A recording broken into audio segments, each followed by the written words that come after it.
I love to see the towns passing by and to ride these rails neath God's blue sky. Let me travel this land from the mountains to the sea, 'cause that's the life I believe He meant for me. And when I'm gone and at my grave you stand, say God called home your rambling man.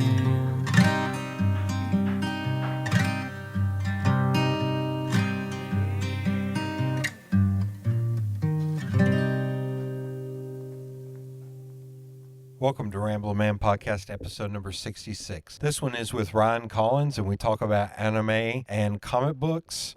He does not have any social media. In fact, if you want to find the hashtag social medialess cousin Ryan, you can find my adventures with him, usually at the Waffle House. So if you want any vestige of Ryan, that's where you're going to see it online. Our sponsor this week is Feral Giant. Feral Giant is a graphic design, illustration, social media company based in Knoxville, Tennessee, but they do work for companies far and wide. If it's creative or digital, Feral Giant is your company. Find them online at feralgiant.com or any social media /Feral Giant. Without much further ado, here's the episode. I don't know what the first one that I saw was, but when I was little, something I saw a lot, and so back in my day, so I can sound like an old fart when I say this, they would actually reel out a projector into the middle of the gym and show us films. So one of the ones I remember watching as a kid in that fashion, not in a movie theater or anything, is a movie from 1974. And it's called Jack and the Beanstalk. Have you seen this? I think so. The 74. It is actually I looked into it more. I thought it was an Italian film, but it turns out, I've got it pulled up now if I can only get my Wi-Fi to work. Let's see. No, it is a Japanese film, but it kind of looks like Italian or something. Has this weird animation. Honestly, the Gorillas essentially ripped off Jack and the Beanstalk, and whoever this director is. Well, that you start to see that a lot. Is it really a ripoff if it's like paying homage to something? Oh my God! So this guy has directed a ton. Let's see, Jack and the Beanstalk, The Glass Mask, Street Fighter II, the animated film from 1994. Yep. Street Fighter 2 5, a TV series. We'll just act like probably that didn't exist because it probably wasn't good. But I'm looking through this guy and he's done a bunch of stuff. But this film we used to watch a lot as a kid, and it is totally whoever did Gorillas completely kind of, even down to like the Clint Eastwood video. I remember watching the Clint Eastwood video and going, This somebody saw that Jack and the Beanstalk film. It took me forever to find, before IMDb, shout out to IMDb, unofficial sponsor of the Ramblin' Man podcast. I could never find this one because it's called Jack and the Beanstalk and it's a movie. Yeah. I actually think I have seen it. So before I really knew anything about anime, I was in a daycare in the afternoons, and they would show, a lot of those, it's animated and it's kids, let's watch it. So we watched a lot of Miyazaki and That's crazy. So not Grave of the Fireflies, which is actually not a Miyazaki, but is a Ghibli. There's a difference between Studio Ghibli and Miyazaki. Yeah, there's 3 or 4 directors now. There was, I can never remember the guy who directed Grave of the Fireflies. It's the other director's name, and I cannot think of it at the moment. Grave of the Fireflies? Yeah. Keep talking and I'll look it up. But there's also Goro Miyazaki's son. because Miyazaki's in his late 80s, I think, and retires every so often. And I feel like there may be one other guy. I am not going to butcher this name, but it is Isao, first name, Takahata. Yeah. That's Grave of the Fireflies. Yeah. And so, though, and they all have their style. Miyazaki's often are a little bit more hopeful, and are the most famous, though Grave of the Fireflies is well loved. But it would be stuff like My Neighbor Totoro and the delivery service one, whose name is also escaping me, and maybe the Lupin the Third movie, Castle of Cagliostro. But so we'd watch those as gosh, when I was in elementary school at daycare. Yeah. And now I just thought they were kids movies like that. Like it was just another animated thing. And I feel like Jack and the Beanstalk may have been one we watched. That's what I'm pulling up. It looks like you can watch the full film on YouTube right now, but I was just seeing if I could find the trailer to kind of play it in the background so you could see. Here, keep talking. Okay, so you saw those. It's weird, like this Grave of the Fireflies is from 1988. Mm-hmm. I didn't realize it was actually the first link, if you Google it, is the wiki page. The second link is Roger Ebert's review of this, which cracks me up. If you want to not be happy for the rest of the night, go ahead and watch that film. Okay. It is heartbreaking. Here you go. So just we can watch this in the background as we talk about this, but it's with this Jack and the Beanstalk. The weird thing is it doesn't. Okay, so face shape does look a little bit more. It's not Japanese, but you're right. It doesn't scream anime initially. No, actually, it kind of screams like there's almost like a Popeye-ness to it. But wait till it gets to the monster, because they do this weird thing of like, well, they kind of did it there where it's not fluid. But look at her, like her. It's funny. It's like the princess in this is drawn by the princess and the witch are drawn by somebody completely different. But him, that is gorillas. Yeah. That is the bad guy, the giant. But what's funny about him is there's scenes where it's not fluid animation. It does these stop things like this. Here, I'm doing it with my hand. Yeah. Where it motions, and that's what made me think of gorilla. You know what's funny is there was a game that came out 2 years ago, Cuphead, which was like they did the animation kind of based on like 30s and 40s cartoons. Yeah. And honestly, this looks like it's paying more homage to those cartoons like Cuphead than it was like I would have not thought, wow, that's a anime. like it doesn't have a lot of the look. Yeah. I get why you would Except for her. Except for her, yeah. Yeah, she does look. And so, like I said, some of their face shapes I've seen kind of in other aspects. But like even mentioning his other films, like Street Fighter 2 looks like an anime. Like actually still looks I think it's also good. The music used in that. All of it, I'm telling you, if you watch it and then you watch the music video for Clint Eastwood, you're like, this was done by the exact same person. And you realize it wasn't. I think it's Jamie Howlett, the guy who did Tank Girls, the guy who created Gorillaz. Oh, but it is very in this spaghetti. I think that's the other thing. I think the music used in Jack and the Beanstalk is very spaghetti westerny. Huh. Like it's that is from seeing it as a kid. I've not seen that movie in 30 years. I could be completely you look at influences like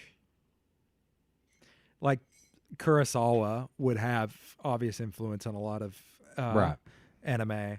And then you go, okay, so who ripped off Kurosawa but Sergio Leone? Yeah. Of course. And then who did Kurosawa rip off but Dashiell Hammett? So, like they all definitely take from one another. That's getting off a little bit from anime. No, but it's like where it's derived from. Like I'm assuming in anime, the comics came first. Yeah, generally like manga. I mean, the stylistic aspect, I mean, even the like laughable tentacle monster, they have history of that for like thousands of years. Oh, okay. Like, actually, and if you guys can find it, there's a very, I think it was Parts Unknown. There's an Anthony Bourdain episode where he went to Japan and just spent the evening through like Tokyo and ends up talking to an artist while eating food, and some of the history is fascinating that he goes through. But and I think he was more of an adult artist, but he was talking about like, well, here's where this actually like came from. Yeah. And so it has been part of the culture, it seems, for a long time.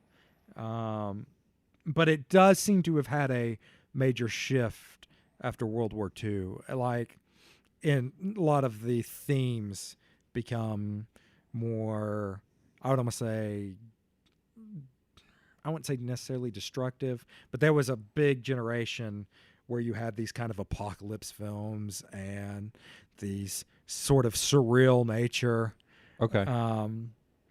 You know, I used to say, you know, Japan's interesting because it's one of the only, it has aspects of being one of the only post-apocalyptic nations, because when you nuke it twice and destroy it and then remove its army, like, for decades, what gets built up afterwards, and how does a whole, you know, culture deal with the fallout of that? You make Godzilla. Yeah. And then Americans take it and they're like, you know what this movie needs? A white guy. A white guy. You know what this needs? Ferris Bueller. Yeah. Well, I mean, like we covered Godzilla in a political science fiction class, and it was the first time that I noted that a professor pointed out to me that it's not fire Godzilla shot, like it's radiation. Yeah. Like because it doesn't look like fire. It's like a beam. Yeah.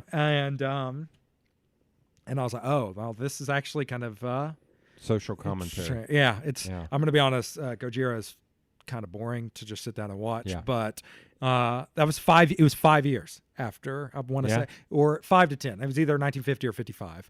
But still, within a decade since being nuked. They made a commentary film on nuclear annihilation, essentially. Yeah, and it. I mean, it's still one of the most famous authors is Haruki Murakami to this day, and not all of his stuff deals with that, but a lot of his settings are affected by what happened in World War II and the How fallout. old is he? How old is Murakami? He's in his 70s. I just looked it up the other He's day. still doing new books. Yeah. That's why I was asking. But, you know, like, so you get this society that, you know, started to revolutionize animation, around the 60s and 70s, telling, you know, looking at where they do still do kids movies, but they're looking at Disney movies, and they said, you know, we can tell adult stories or action stories or something that isn't just for children. Right. And to where, you know, you go to Japan now and people will watch it, where we're starting to, in the last decade, more generations are watching it older. I won't speak for all of Japan. You know, I think there is a otaku, which is a kind of like nerdy culture over there that is more concerned about anime. But well, I know just from seeing reports and stuff about, I think it's like CBS Sunday Morning. Somebody did some TV news piece on it, and it was like seeing adults in the subway, whatever, in the trains over there, you know, and they're reading anime books, whereas over here it's like, oh, that's kid shit. That's not real. Which is funny. I mean, I think part of that comes from our like view of comics too, because they're written very similarly to comics, but you get these. Like I said, you started to, when you're watching them, you start to realize, oh, these are more adult themes. Like if you take Miyazaki, like it's hard often to point and say this is a bad guy in his movies. Okay. He doesn't do like they maybe people who make poor choices, but like a lot of his biggest ones, Mononoke, it's industrialization versus the forest, and your villain is a woman, but she's not. You understand why she's trying to industrialize her country. She's trying to help her people. You have Spirited Away. The nature of the life they're living is sometimes horrific, but it's not. There's no real evil force. Even the kind of sinister no-face character who's creepy at the beginning ends up being this like docile being that sort of befriends the main character. I was trying to think of a like actual major unlikable antagonist in any of these films, and it's really hard. Miyazaki tries to make complex characters and tends to do a great job at it. I love Nausicaa. Nausicaa's so good because of how it builds up and what it leads to. There's a prophecy presented in Nausicaa, and the way Okay, that's the name of a film. Nausicaa in the Valley of the Wind. Okay. And how that prophecy comes about caught me off guard in a way that I was like, oh. Yeah. But he was also, these movies are 70s, 80s, writing fairly strong women characters. Yeah.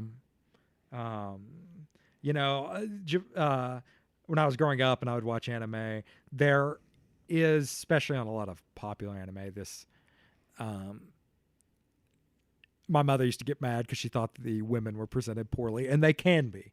Yeah. Like there's a big That's hilarious to me. yeah. Considering I grew up when like Police Academy is a huge thing. It's like you know. talk about, or you know, Revenge of the Nerds or Porky's. It's But a lot of times, I even think it was less the women being presented poorly as it was this trope of like almost overacting in the characters. You get these loud, boisterous. That's why a lot of people, and sometimes that's the American voice actors, where a lot of people prefer the Japanese because they do nuance.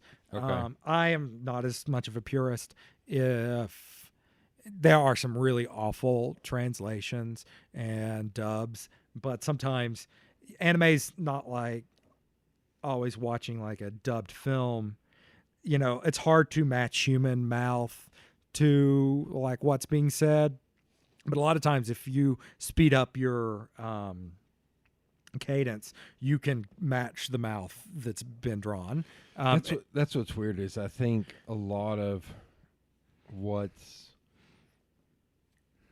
Americans have seen in it have been the dubbed ones with the big time stars doing the voiceover. And even like the Kira that I have loaded up is the English version. I was like, because there's part of me, it's like, I don't want to, this is going to sound crazy. Maybe I'm nuts for saying this because I do this anyway.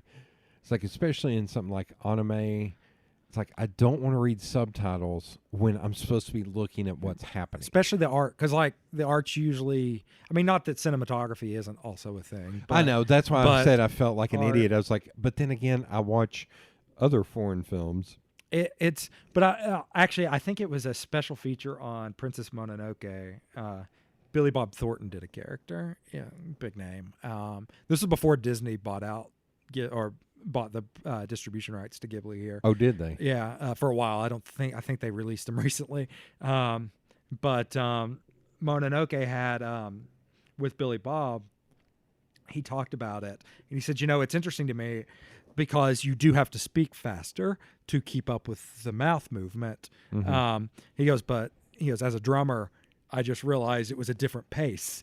And that always kind of stuck with me about kind of paying attention to dubs, what is a good dub and what isn't. So that if we do, I know this is kind of distorted, my favorite anime is probably Cowboy Bebop, and Now you're the I'm opposite. Yeah. I'm too- having a mic problem. it seems. I'm. Yeah, you keep talking towards the TV. And I know. I'm I'm like, thinking. I'm looking off, and I'm thinking, and I'm turning my head. Yeah. a little behind the scenes here on Rambling Man. So the Cowboy Bebop, which hurts me, is now 22 years old. It still looks great. I would argue it's. Was it started as a movie or TV show? It was a TV show, Okay. and it was a good mix of when anime and music come together. The guy who did it really chooses his music specifically, and he chose an artist to do all of it. Her name was Okay. Yoko Kanno, and she did. It was a mix of jazz and bebop music, and it is a futuristic noir western. And I still have in my queue on Netflix something you recommended, and I can't remember what it was. wouldn't be that. It's on Hulu. Okay. But it's one I prefer the dub. Like, and it is argued like that dub may be the better version. Some people will not like that, but I can't remember what it was that you and God knows I can't look on there and see. 'Cause but yeah, I'm there's sure you're so confused. much. But Bebop is so good that one year when it re-released on Blu-ray, I'd asked for it for Christmas, and I was talking to a friend of mine, and I said, "Hey, I'm asking for your favorite anime for Christmas on Blu-ray." And he started going down this list, and he was listing all these ones. I was like, "No, your favorite." Yeah. And finally, after like 5 minutes, he stares at me and he goes, "Bebop?" And I was like, "Yeah." And he goes, "That's not an anime." Oh. Like, he goes, "That's just my favorite show."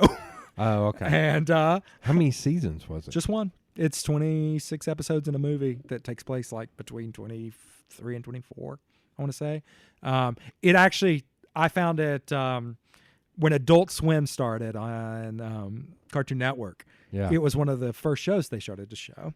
And it was also one of the first shows they took two episodes out of, because one had a terrorist attack, and they started showing it in 2001.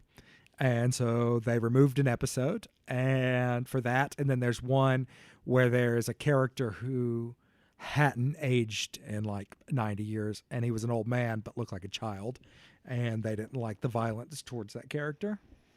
I think I never watched it because it looked too, this is going to sound crazy, cartoony. Yeah. It actually, like I said, it holds up well. The animation still looks great. I'm looking it up right now. 25 minutes. Okay. Yeah. All right. I'll put this in. Watanabe. Did I you? take that back. I grew up watching Speed Racer cartoons. Yeah. What am I thinking of? There's some fun dubs. In seeing this, I didn't even think about that. Like, Did you the Animatrix? Did you watch it when Yes. it came out? Do you remember Kid Story and Detective Story? They were two of the only ones that actually, well, Kid Story attached to the second movie. that's the weird thing is like, it was the Animatrix. Wasn't one of them in 3D? Oh yeah, there was like 9 episodes.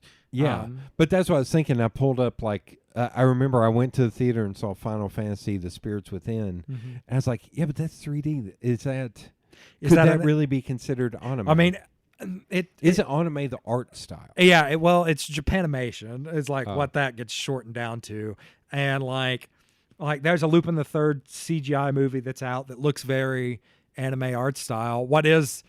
It's that argument of like, you know, you see Korean films that also get listed as anime, and I think it is sort of it's like more of a feeling than it is a. Okay. Would you a consider definition? Final Fantasy? The Spirits Within? No, because most of it was done with American actors and such. But funnily enough, there are CG Final Fantasy movies that I would consider. Okay. The Final Fantasy 15 movie, which wasn't great, but it feels like an anime. And I don't know, like Spirits Within is a weird film. I just remember it being terrible. Um, And I saw that in the theater. I remember seeing it in the Dollar Theater, and I remember that apparently they had not mopped at the Dollar Theater in like sounds 100 about right. years. Yeah. So when you walk through the front, it was, All right. and then I remember sitting in the theater, and there was a person behind me that just would not stop making noise the entire time. And I can't even remember what they were doing. I just remember they would not. I think it was coughing. That's what it was.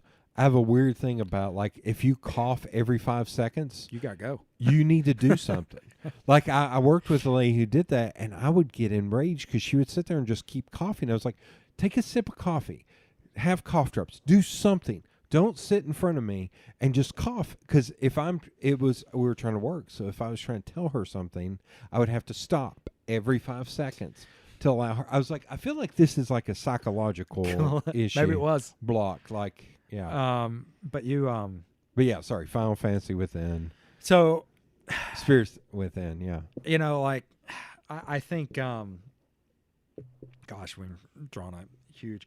With anime in general, it has definitely gotten, I think, more respect because Miyazaki started to win Oscars. Yeah. And you get, you know, like people don't think they do think, but it's not just Dragon Ball Z in their brain anymore. Though Dragon Ball Z it's almost like wrestling. Like, it's ridiculous. It's silly and stupid. Yeah. Like, it's drawn, but the stories are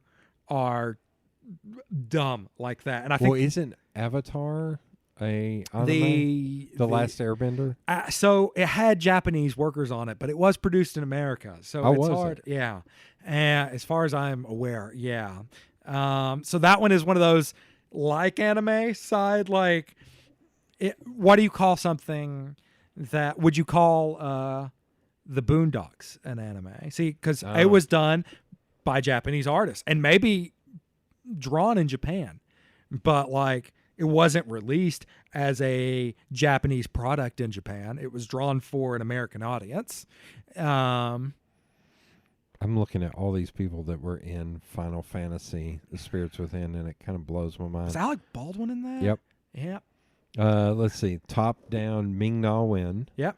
Alec Baldwin, Ving Rhames, Yep. Steve Buscemi, Perry Gilpin, Donald Sutherland, James Woods, Keith David, and then it starts getting into names that I bet are huge vocal people that are people you wouldn't know off the top of your head.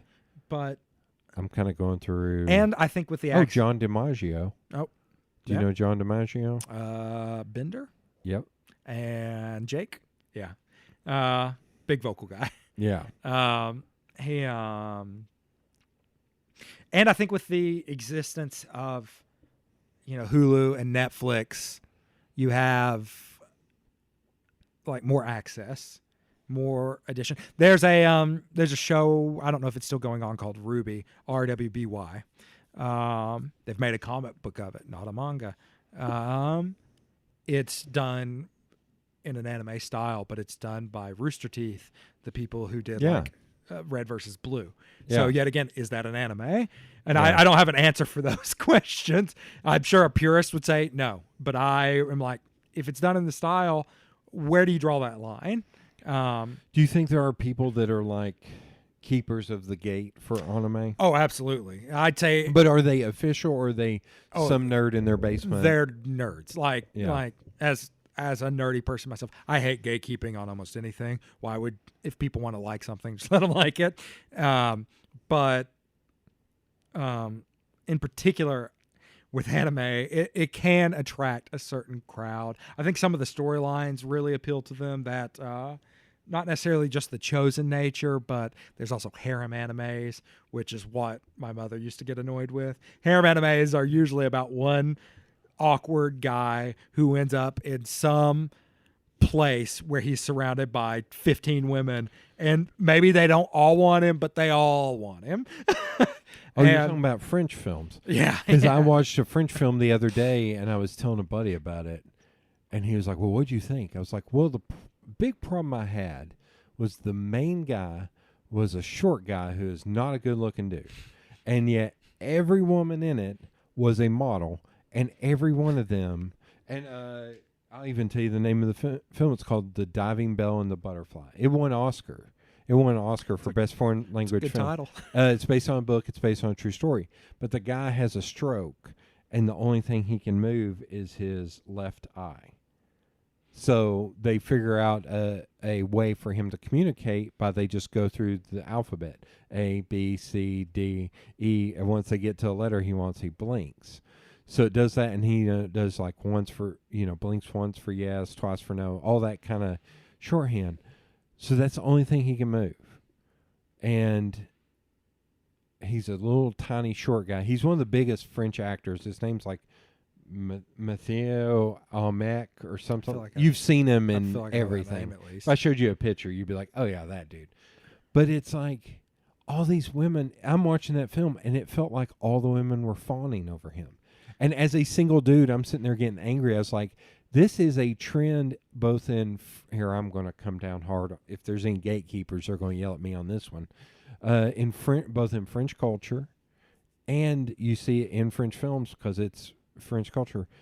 The most sloven, fat, ugly dude gets with the most gorgeous wife. Look at Gerard Depardieu and the women he gets with, and yet look at what he looks like. That being said, it's also a thing. Look at our sitcoms. It was built on fat idiot guys with an attractive wife who is the smart one. I actually hate that trope in general not because of any it's training women for that. I've heard that argument. No, I hate it because of the I don't understand the dynamic. What does she see in this guy? What does Marge Simpson see in Homer Simpson in the kind of original? Hey man, they're not real. Yeah, but they're not real. That's what they're mocking about the trope, which is what did Edith see in Archie? No, go back to what's his name? To the Moon, Alice. The Honeymooners. Yeah, the Honeymooners. Big guy, But I think it's in French film. And in French culture, it's every woman is ungodly gorgeous, and then every dude is just a schlub, and it's like that's I think the difference in like Honeymooners, shoot the one with Kevin James and Leah Remini. It's King of Queens. King of Queens. Yeah. It's I don't mean to sound like a pig.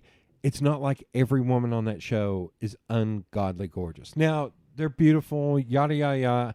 I'm not demeaning anybody, but I think it's in French culture and French films, and good God, I might have to cut this out because holy shit, I'm going down. But it's every one of them is gorgeous, and they're just like, that's what I'm saying, going back to what your mom was saying, it feels like all of them are fawning at these dudes that are just like, why? Well, at least in anime, usually the guy may be nerdy and quiet, but at least he looks decent. Yeah, it's a cartoon. Yeah, but... And going back to what you were saying about, I need that in my literature, in my shows. I want to be able to picture my characters outside of the narrative. Right. And it's actually something I bring up sometimes with Harry Potter when they talk about Hermione getting with Ron. I'm like, spoiler alert. Yeah. Just kidding. What do those two talk about? Like, I like Ron. I like Hermione. They're fine. Yeah. But Hermione is a near genius bookworm, and Ron's a jock. And so, hey now.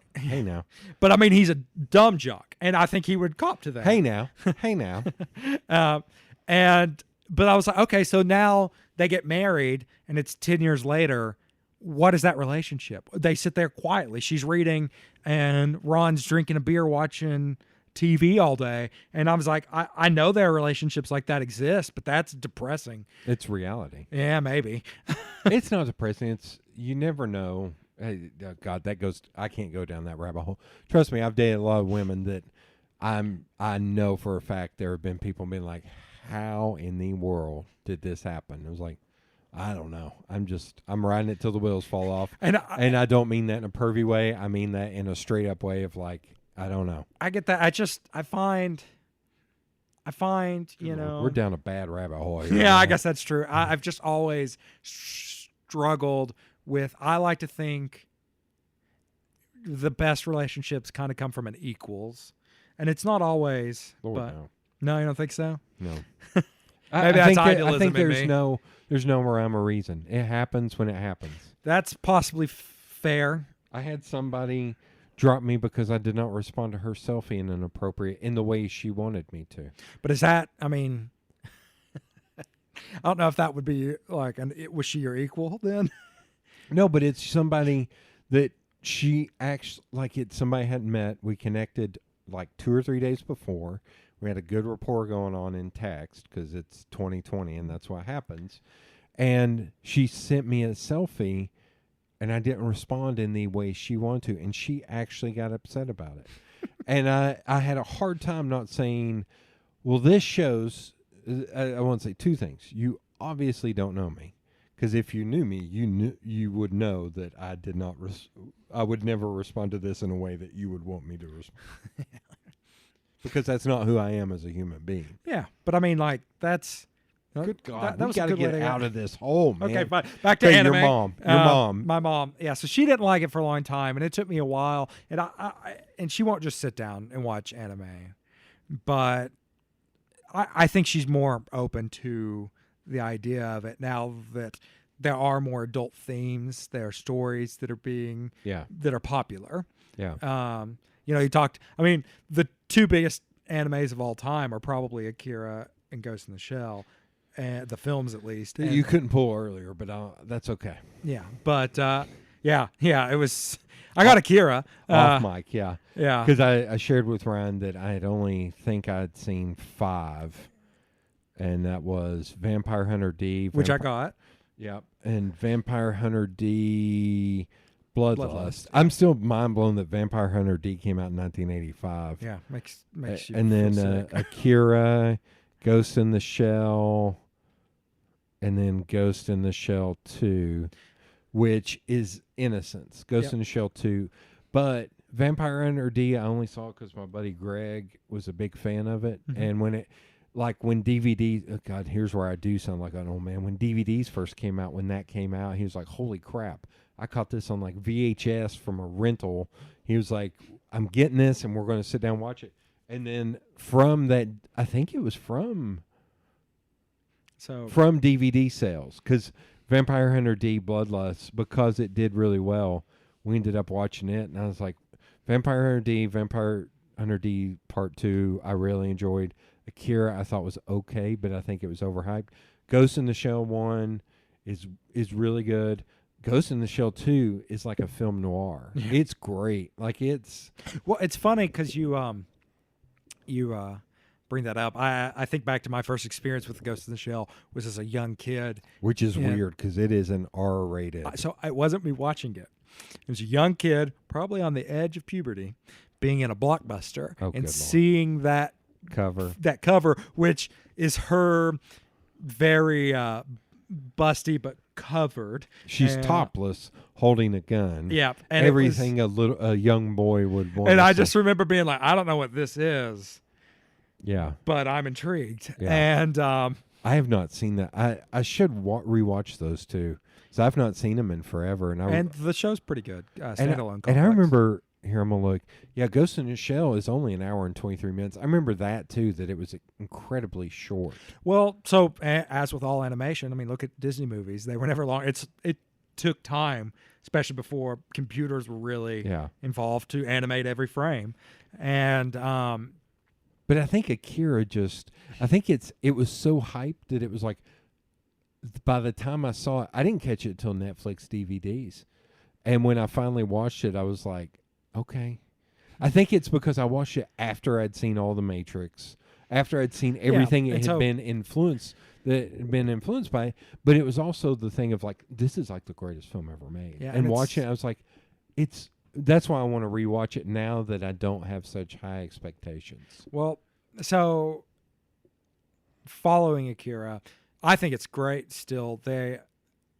Anime also, I would say there are turns, though I couldn't define them.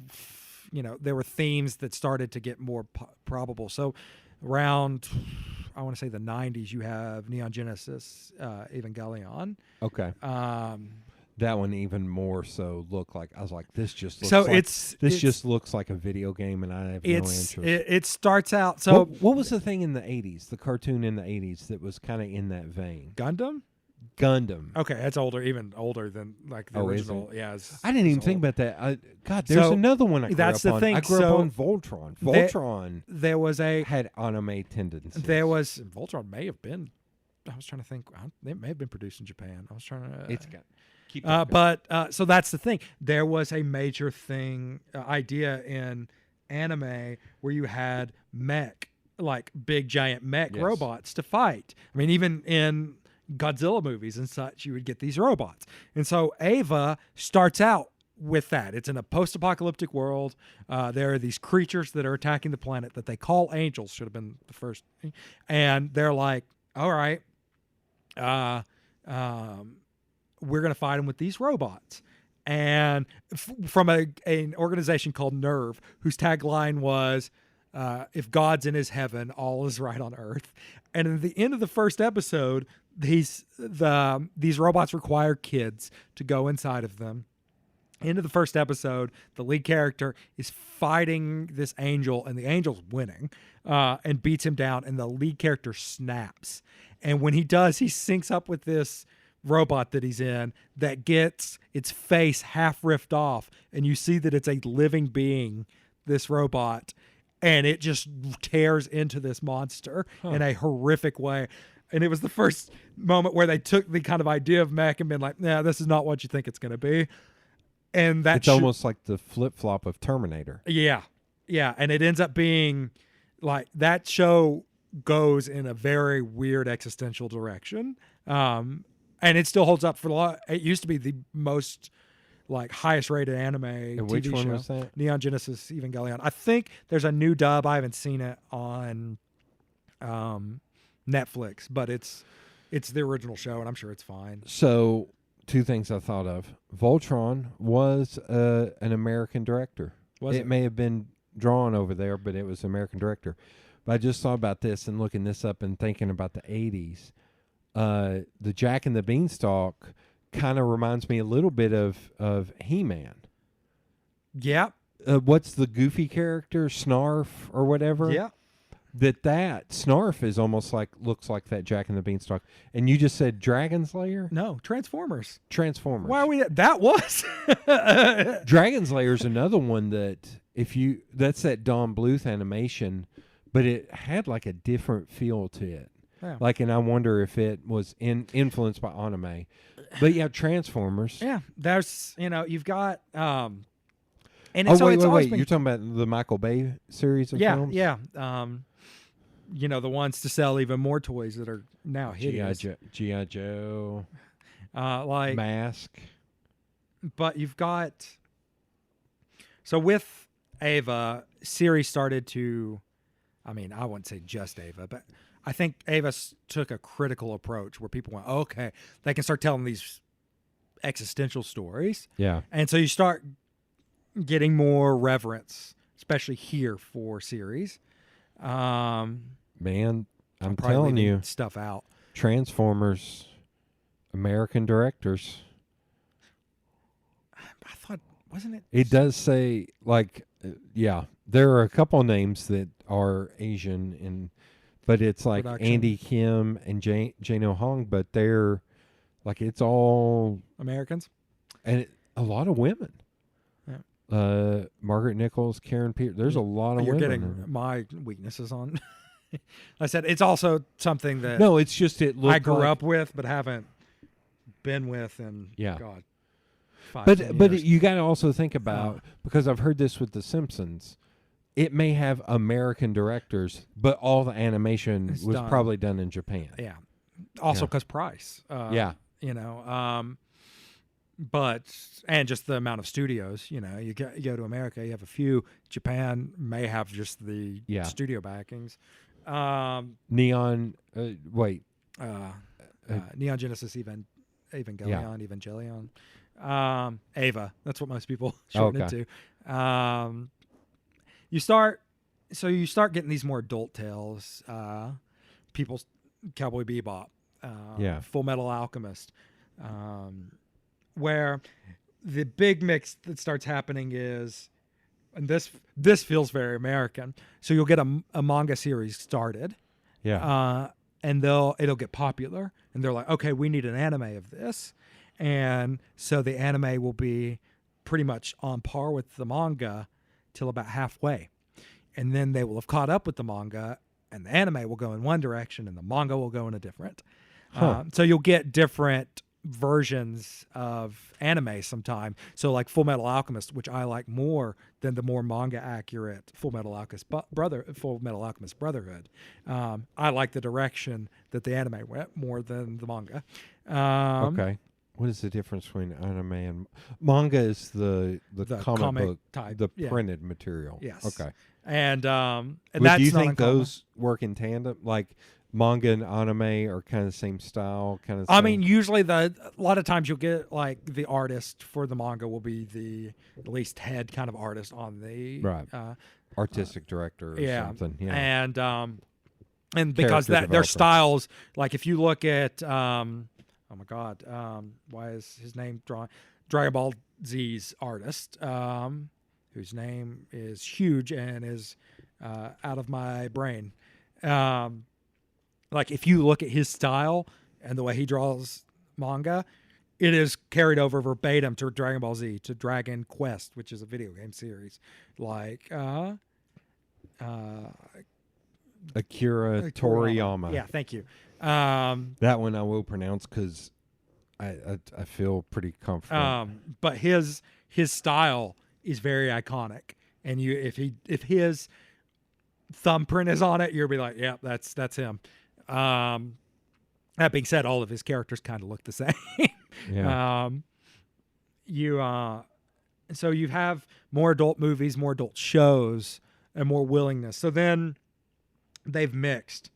You get kind of the goofy. There's always still kind of a goofy nature to some of the characters, even in the most adult like shows. There's a few that are serious the whole way through, but there's usually a comic relief that's over the top, even in adult shows. Okay.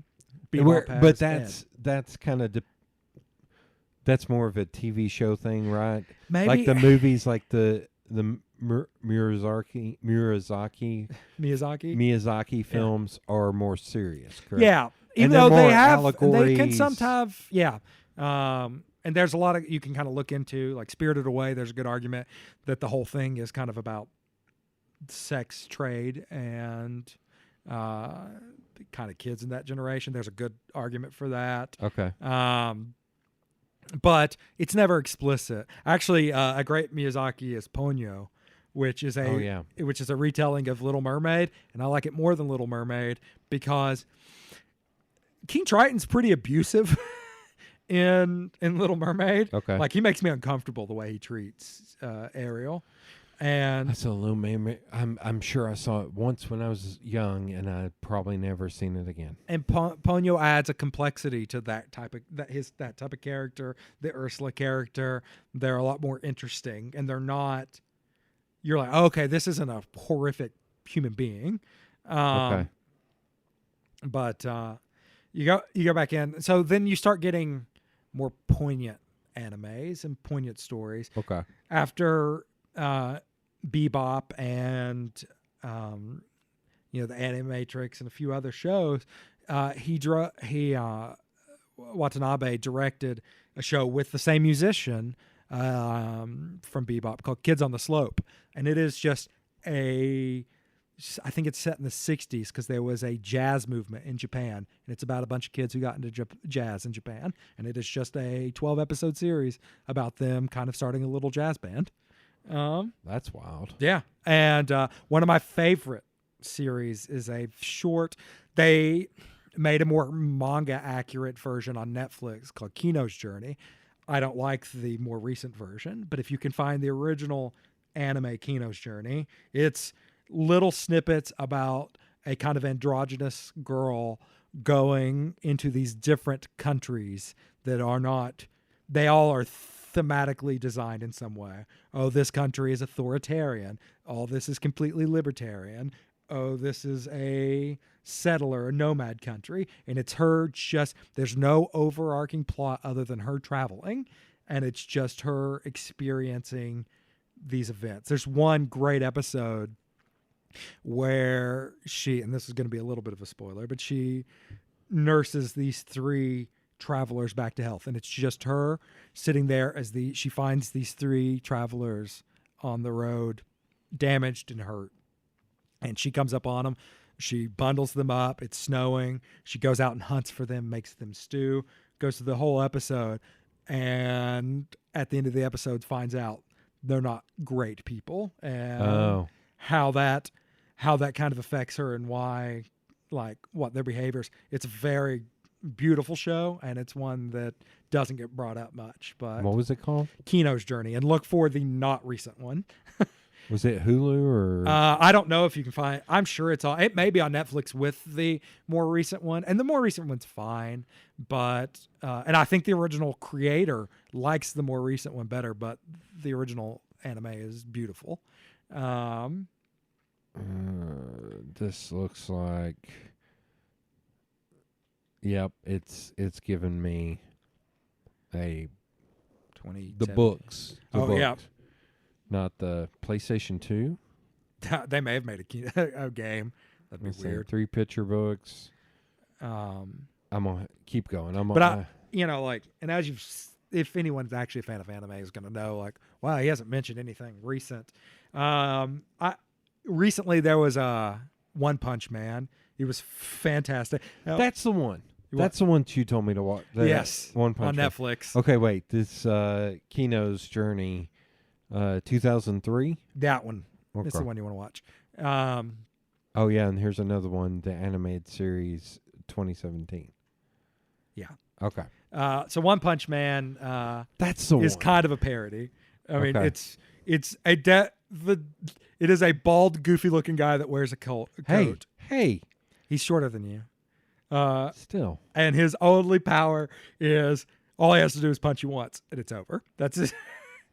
So it's a And better version of... But no one. So he lives in a society Fist. where there's a bunch of heroes, and they all are trying to do it. But they don't believe he's a good hero because he doesn't. He looks like a goofy. He has a blank face. He's kind of nerdy, but he just walks around. And if he gets pressed to something, they'll build up these like giant anime battles that have always existed. And he walks over and just one time, and no matter what the enemy is, it's Okay. over. Even his, the jokes are like, "How did you get this strong?" And he's like, "Well, like all you have to do is like 100 push-ups, 100 sit-ups." And he gives this like thing. He's like, "I don't care if you're sick or whatever." And they're like, "That's just regular training regimen. That's not what it is." They don't give an explanation of why he's as strong as he Of is. why he's able to... And Well, and is it kind of a magic thing that he can just... Or it's it's just... just He's just Mike Tyson. he just has that ability, and he basically will fight gods throughout it. And yet again, one punch. And so they've built this show that is goofy, and they'll have these episodes that just build up about like there'll be something destroying a city, and he'll walk out and one punch over. But it'll be right at the end. There's that episode where there's kind of your normal anime character who ends up joining him, who's like this android robot fighter hero, and he goes to fight this giant mosquito lady. Yeah. And the whole episode has been a cut between him trying to fight this mosquito lady who's going to ruin the city, destroy the world, and the One Punch guy trying to kill a mosquito in his apartment, and he can't get it because he keeps missing it. And so finally at the end of the episode, the robot's like, "I'm going to self-destruct and kill this being because it's the only way." And as he's like falling and starting to do it, the lead character is outside just naked. I can't remember why he's naked. And he walks over and he sees the mosquito lady and he just slaps her and she explodes into a just mist of blood. Oh, my God. And he goes, "All right, problem solved." And he just walks back in. But do you think, okay, with something like that, do you think there are people that see that as something for kids? Oh God! And I think that's where anime still runs into an issue. You have people that think it's only for kids, and then they'll show that kind of thing to kid, and it's not. Like there's some really violent anime. Yeah. Attack on Titan is about giant humanoid giants that just eat people, and it's gruesome and bloody, and Yeah. like it's society trying to exist against these monsters. Yeah. Ava's not really look like it was for kids, not for kids. I mean, I don't think kids would like it Yeah. after a certain point. One Punch Man could be likable, but it's violent, like in not like it's grotesque, but kind of in comically grotesque. It's cartoon violence. Yeah, and as but- someone who grew up with the Roadrunner and Yeah. Wile E. Coyote. except it's more like if when the Wile E. Coyote blew himself up, he missed it into blood. Yeah. Like or he got his like skeletal system blown out of his flesh. And Good God. but you also have like the big one. All my friends watch it, love it. I have not, because I don't watch a lot of TV anymore. But is JoJo's Bizarre Adventure. I've heard of that one. Yeah, that one's it's like it follows multiple generations of this like lead character, and all of the heroes and villains are named after like musicians and rock stars. Like one of the main villains is named Dio. Oh, like, I thought you meant like Scott Stapp No. and Chad Kroger. like I think they all have just these, and it sounds kind of surreal and goofy, but everyone I know seems to love it. And so I am happy that it's, when I was in high school and was nerdy and awkward, to find like anime shirts. Yeah. To find anime shirts was hard. Man, that and was now you too- can buy them for $6 at Walmart. Yeah, that was too easy. Yeah. Well, we'll just act like some of those shirts didn't exist for me. Oh my God. Good old button-up anime shirt. I shudder. No. At least I knew some kids that ran through the halls like anime ninjas and would shoot Kai blasts at people. Oh Jesus. I wasn't that kid. That's a God. If you want to get into like nerddom and all that, that's an interesting thing. That I feel like some of that stuff, you can still be 30 or 35 or whatever and into that now, whereas back then it was like, oh, you better not. Like you're a little touched if you're that way. Whereas on the flip side, you could be that way about sports. Yeah. Like somebody would never question somebody knowing which cornerback had the most tackles for loss in 1985. It's Marvel. Like, I think what did it is the success of the Marvel films. Like, Maybe. to allow that kind of nerdiness. I think it's also like the internet and computers and Yeah, stuff. I mean, to find more and of your access, but no, to find more of your own tribe. Oh, that's In that time. absolutely true. Yeah. But I mean, like, with the joke about fantasy football is just Dungeons and Dragons for sports fans. Yeah. Is accurate. But I think back to what I was like in middle school and high school, and the things I like, and how it shifted. I was not a comic book fan. I was an anime manga fan. I remember in middle school having an argument with a friend of mine over who would win, Goku or Superman. And like we were real bored in punishment Killing me. once, and we drew pictures back and forth and had arguments on a piece of paper. Killing me. But now I think about today, I collect nerdy stuff, but instead of being anime things, it's comic book things. And Well, yeah, and I think I've got friends that, and it's funny oh God, the best example. It's funny watching friends from, God, I'm trying to think how to say this without seeming like I'm crapping on somebody. I'm not crapping on these people when I say this. I swear to God, I'm not crapping on these people when I say this. he's rolling his eyes. He's like, Shut up, Ryan. Shut up. How many people who would beat up nerds in high school or would look down upon them are the biggest Baby Yoda fans in the world.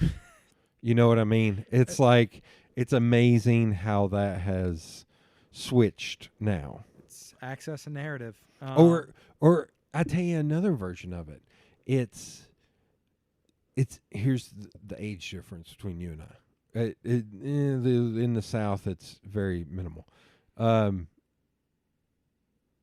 When I was growing up, being a boy, and being called gay was the worst thing humanly possible. And then a friend of mine, do you know who Leslie Jordan is?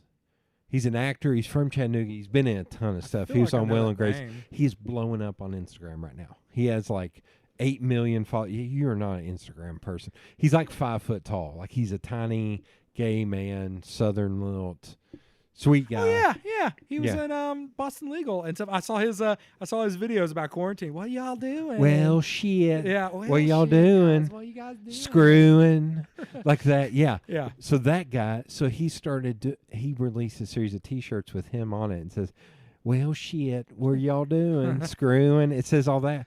And a buddy of mine from high school who was a football player and was in the band, but was like tried to be. He was wearing a pink Leslie Jordan shirt that was a size small for a woman, and everybody commenting, just laughing and saying, "Oh, you're crazy," all this stuff. And I put on there, it's like, brother, you should tag this thing NSFW, man. I don't. And like his belly was hanging out of the. Oh, I forgot to say, he's a healthy guy. He's eaten a Dorito or two in his life, but he posted that, and I was like, man, if he would have posted this in like 1994, I know. Well, it would have been like.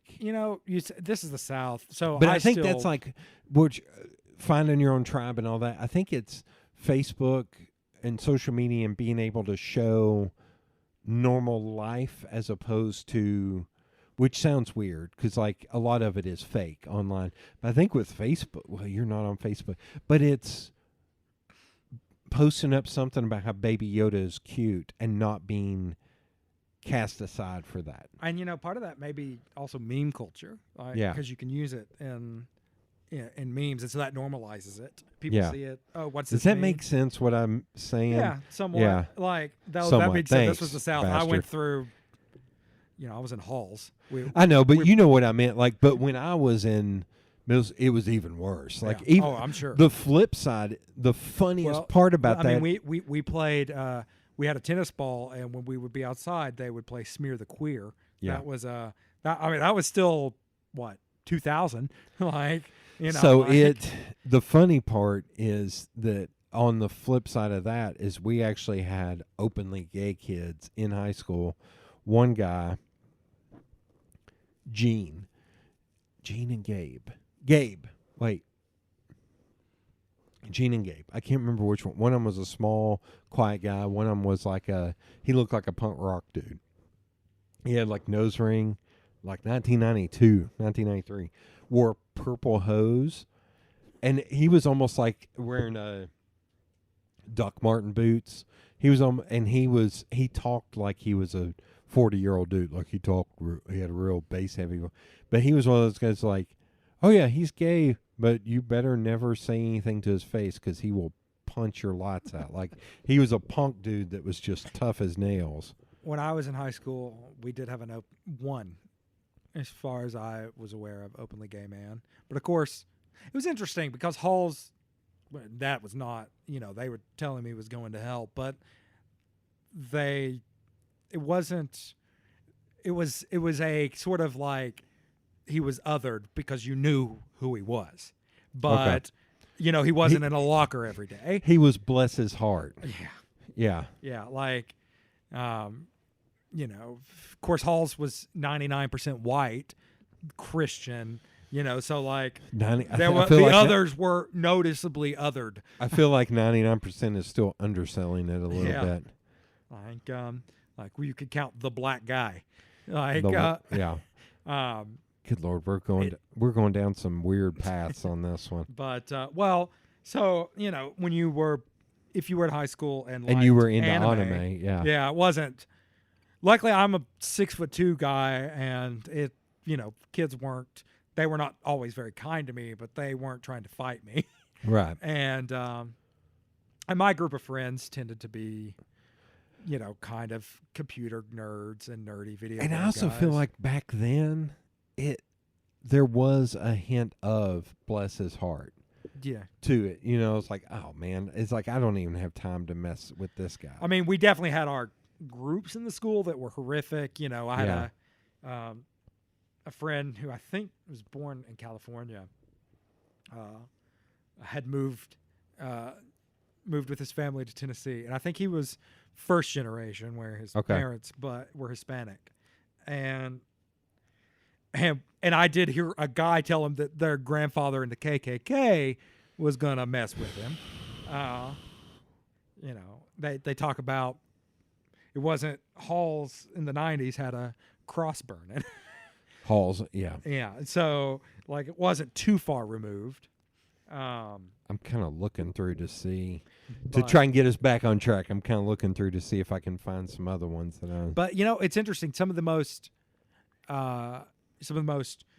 redneckish backwoods guys who would be horrendous were in the vocational building, and the vocational building was for all of North Knox, and kids from Fulton would come over to work on cars with them. So, to be honest, the most diverse part of Halls was probably that vocational building. Yeah. A mixture of rednecks and poor black kids Yeah. working on cars together. It's a common bond, a common language. Yep. Yeah. And so I've always found that sort of interesting, that dynamic. Whether or not I think it was intended to bring those people together, it's interesting that it did. And I'd like to check back in on these people, 10 years later, 15 years later, how they evolved. But I also hate Facebook, so. Listen at you. Um, It's. but I'm not. I am not going. Wait, that goes down. No, we will talk about that off mic. I cannot talk about that on mic. But going down that I know a route. lot of people who are spiteful comic book fans and anime fans that are like, oh, this going back to the gatekeeping. I like this, back then, and now it's famous. How dare you? You mocked me for. I don't care. Like it's also like. Sorry, I'm gonna go back to the high school thing for a minute. I think it's also in high school, like a lot of these people I saw that I'm kind of mocking and being like, man, back then you would never said you were into Star Wars. Now you're bragging about your Star Wars shirt. I think it's also back then you were trying to be. There are a few things. You were trying to fit in and be normal, whatever that was. And Star Wars back then was not normal. You were trying to be grown up, which and it's like, well, Star Wars is for kids. I like that when I was a kid.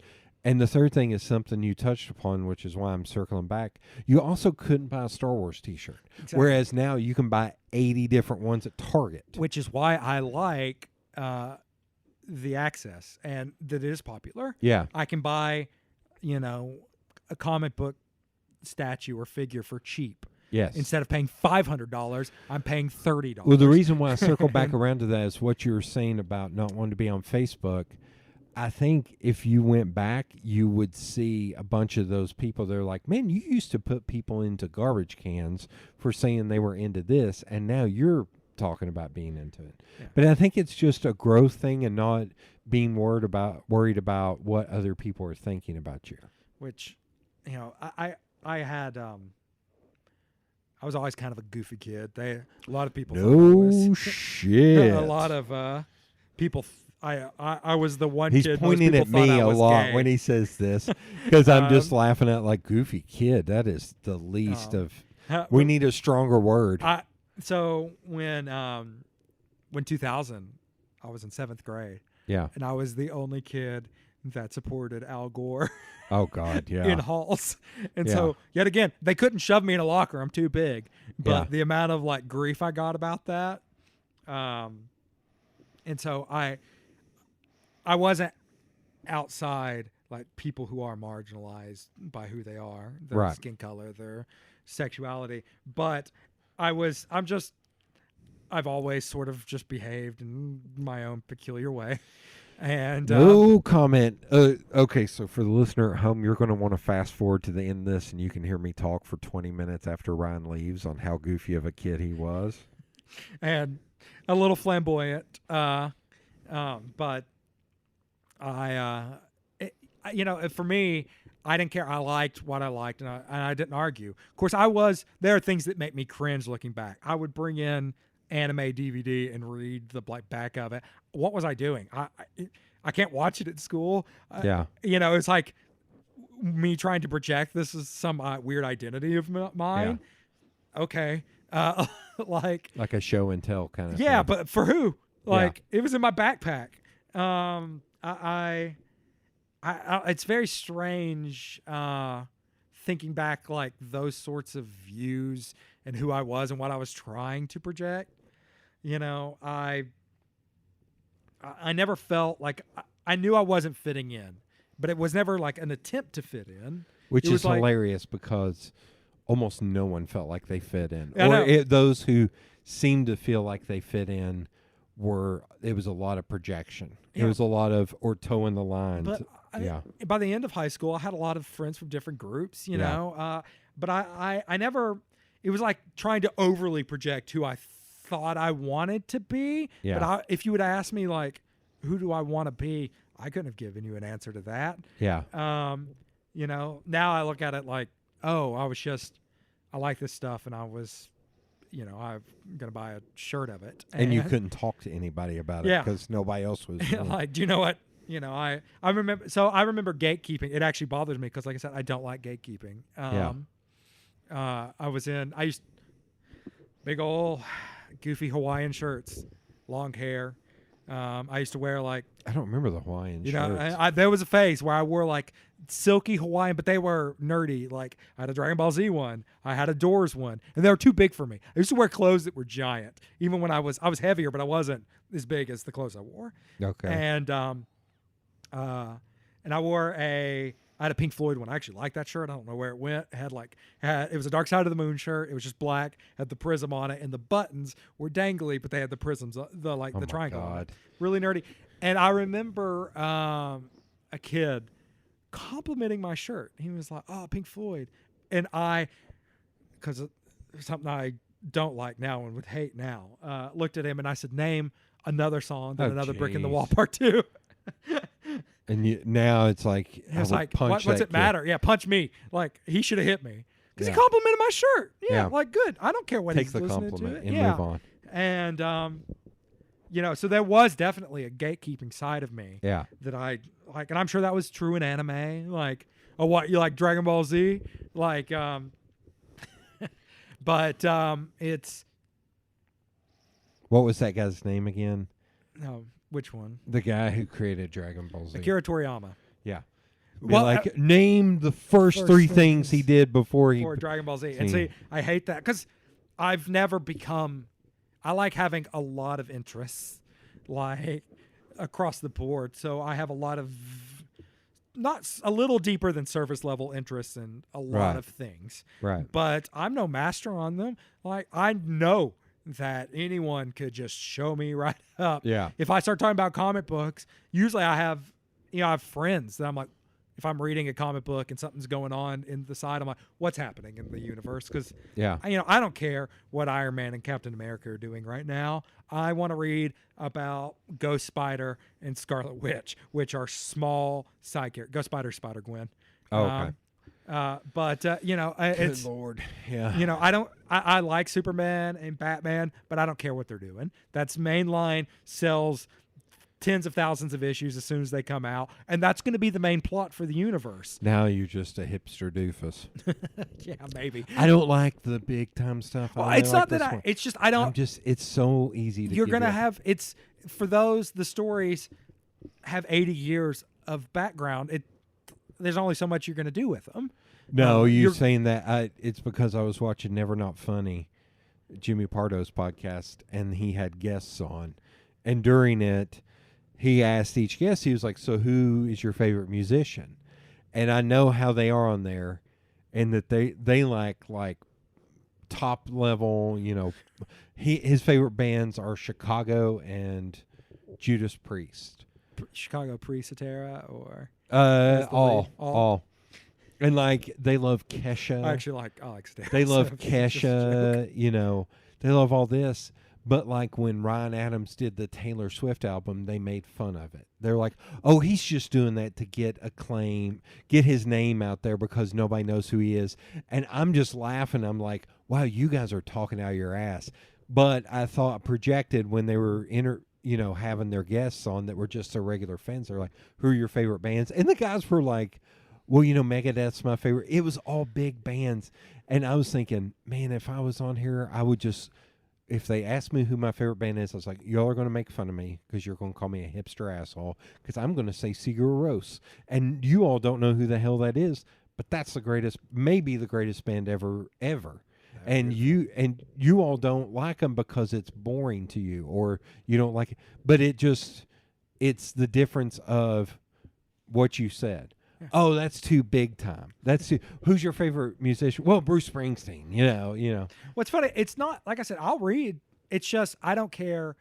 The other thing I hate, and I hate this a lot about like shows that go on for forever, Yeah. is I like a condensed story that will end. And there are arcs in comic books. Yeah. But, Batman's going to keep going on, and Superman's going to keep going on. And you can jump in and kind of catch up eventually and kind of know what's going on. But I would much rather find a small character, know that like one story, and be like, okay, I know this character, I like this character. Or, and I don't have to worry so much about knowing 80 years of history. Right. And that's what I kind of like going back to anime. They're very big. There are a few shows that go on for forever. Naruto, Rurouni Kenshin, Dragon Ball Z. But Killing me. most of these shows are 13 to 26 episodes, and they're like, we're done. And that's good. If we do another one, it's going to be another take, like a different take on the idea. Well, that's like I'm hearing about this show Homecoming on Amazon, that the first season was that kid Lucas Till, I think is his name, and Julia Roberts, where it was a kid who came back, or he ran away and he came back and there was something wrong. And then and it's from the guy who did Mr. Robot, Sam Ismail. So I just recently, season 2 just is coming out, and it's Janelle Monáe. And I found out that it's almost like Fargo, in that it's like, oh, season 1 is a beginning and end. Season 2 is a beginning and end. And so, and the other aspect I like, I never cared for American Horror Story that much, but I like that idea. Use the same actors in completely different roles for a different theme, a different season. Like, Yeah. I like condensed stories because I feel like if you try to continually push something for forever, it just gets repetitive and boring. Yeah. And so with anime, you get these 13 to 26 episodes, and they usually tell a complete story. They may add a side series, an OVA or a movie, but all of that doesn't take away from the original story. Right. Um, That's that's a lot of those, like, people complaining about, well, I can't believe they remade this, or I can't believe they remade that. And it's like, you don't have to see that. It's not like once they do the remake that the original is undone. the original is pulled off the shelves and you can no longer see it. Or a sequel. Now, I can understand not liking a sequel, Yeah. but like being mad that they're making one, I'm like, just don't watch it. Yeah. I like, I wish, when I hear stories about what episodes 7, 8, and 9 of Star Wars could have been, Yeah. I'm sad that didn't happen. But I don't necessarily care that they were as garbage as they seem to have been. I think, I can't remember if you and I talked about this, about how, was it us or maybe, no, it may have been Zach and I that talked about this, where I said, I don't understand I'm going to say, I know Force Awakens came out in 2016? Yeah, that feels about right. Something around then. I'm going to use 2020 as an example just to make it easier. I don't understand that, it's 2020 and you can't figure out to do a writer's room. Yeah. I think that was my point about, like, why you don't, if I had to pick some, maybe, did I talk to you about this? No, but I agree. I don't like that. That I said, if you're going to give anybody a Star Wars series, which I'm not a big Star Wars fan, I was like, I would give it to Vince Gilligan. And I would say, because he's going to pull in a writer's room, they're going to work for like a year and a half to develop what the trilogy should be, and then write it from there. Yeah. And it's like, in 2016, 2020, why in the hell you're not doing that? I have no idea. Why you're rushing films and you're not thinking of the overall story, because those 3 films were terrible. and Good God, when we've know- really gotten off. I know, but we know Disney can do it. Yeah. Because, Marvel. Well, we know Disney can do it because The Mandalorian. The Yeah. Mandalorian was great. One guy one guy kind of spearheading everything, Jon Favreau. Like he wrote a bunch of the episodes. But I mean, like even with Marvel, I'm torn. I won't say every Marvel film's phenomenal. I don't like the pushback of oh, this is popular now, I don't like it, because I think they're fun blockbusters. Yeah. But the idea, I get, and I would like to see freedom of directors. But when I get these directors that are complaining about having to do certain things in it, I think back to, I was like, do you know comic books? Because once comic books started to do canon, they had the same restrictions on their writers. Yeah. There's a famous story of Neil Gaiman writing Sandman, which is not really connected to the DC universe that much. But there's a moment where they're in Arkham, and he wrote in the Joker to, as a side character just to meet up. Yeah. And he submitted it, and DC came back and said, you can't use it. Joker's not in Arkham right now. It's such a small thing, but think about that is a control on a writer. So he changed it to the Scarecrow. But there are always, especially in comic books and these overall narrative, where the guy above everyone can go, I'm sorry, I know you want to do this, but you can't because it's for something later. And that's what I feel like you would have known signing on.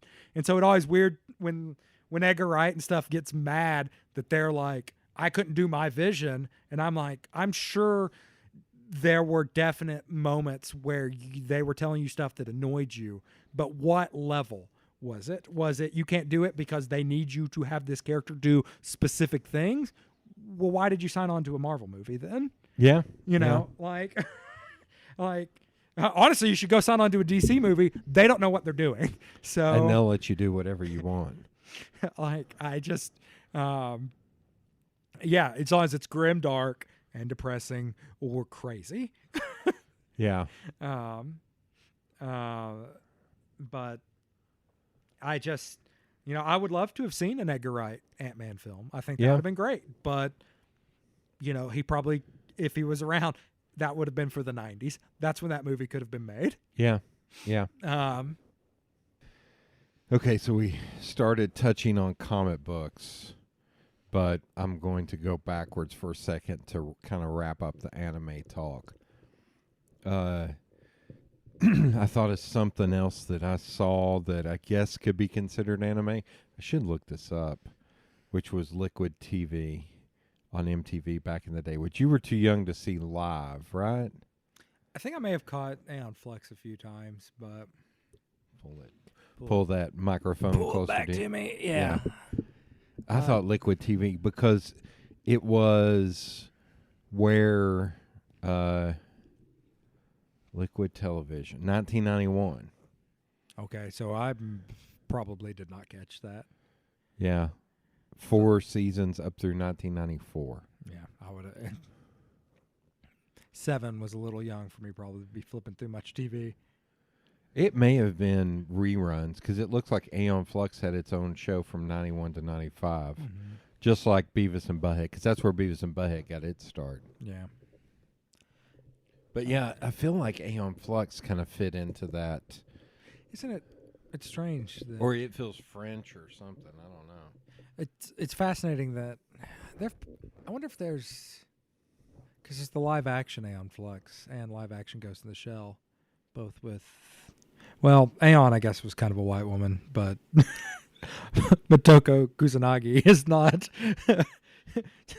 Did you see the? Does not look like Scarlett Johansson. Did you see the Scarlett Johansson? No, I did. It's not good. It's not good at all. That's why I was looking through the Aeon Flux to see, because to me, I think that really felt like Peter Chung was the creator, who's from South Korea. I remember some Aeon Flux. Beavis and Butthead was like that naughty show that they told you not to watch. Yeah. And Celebrity Deathmatch. But yeah, I did watch a lot of Celebrity Deathmatch. But I think out of all those, I feel like Aeon Flux was the one that kind of felt a little bit like, the most kind of anime inspired, at least. Yeah.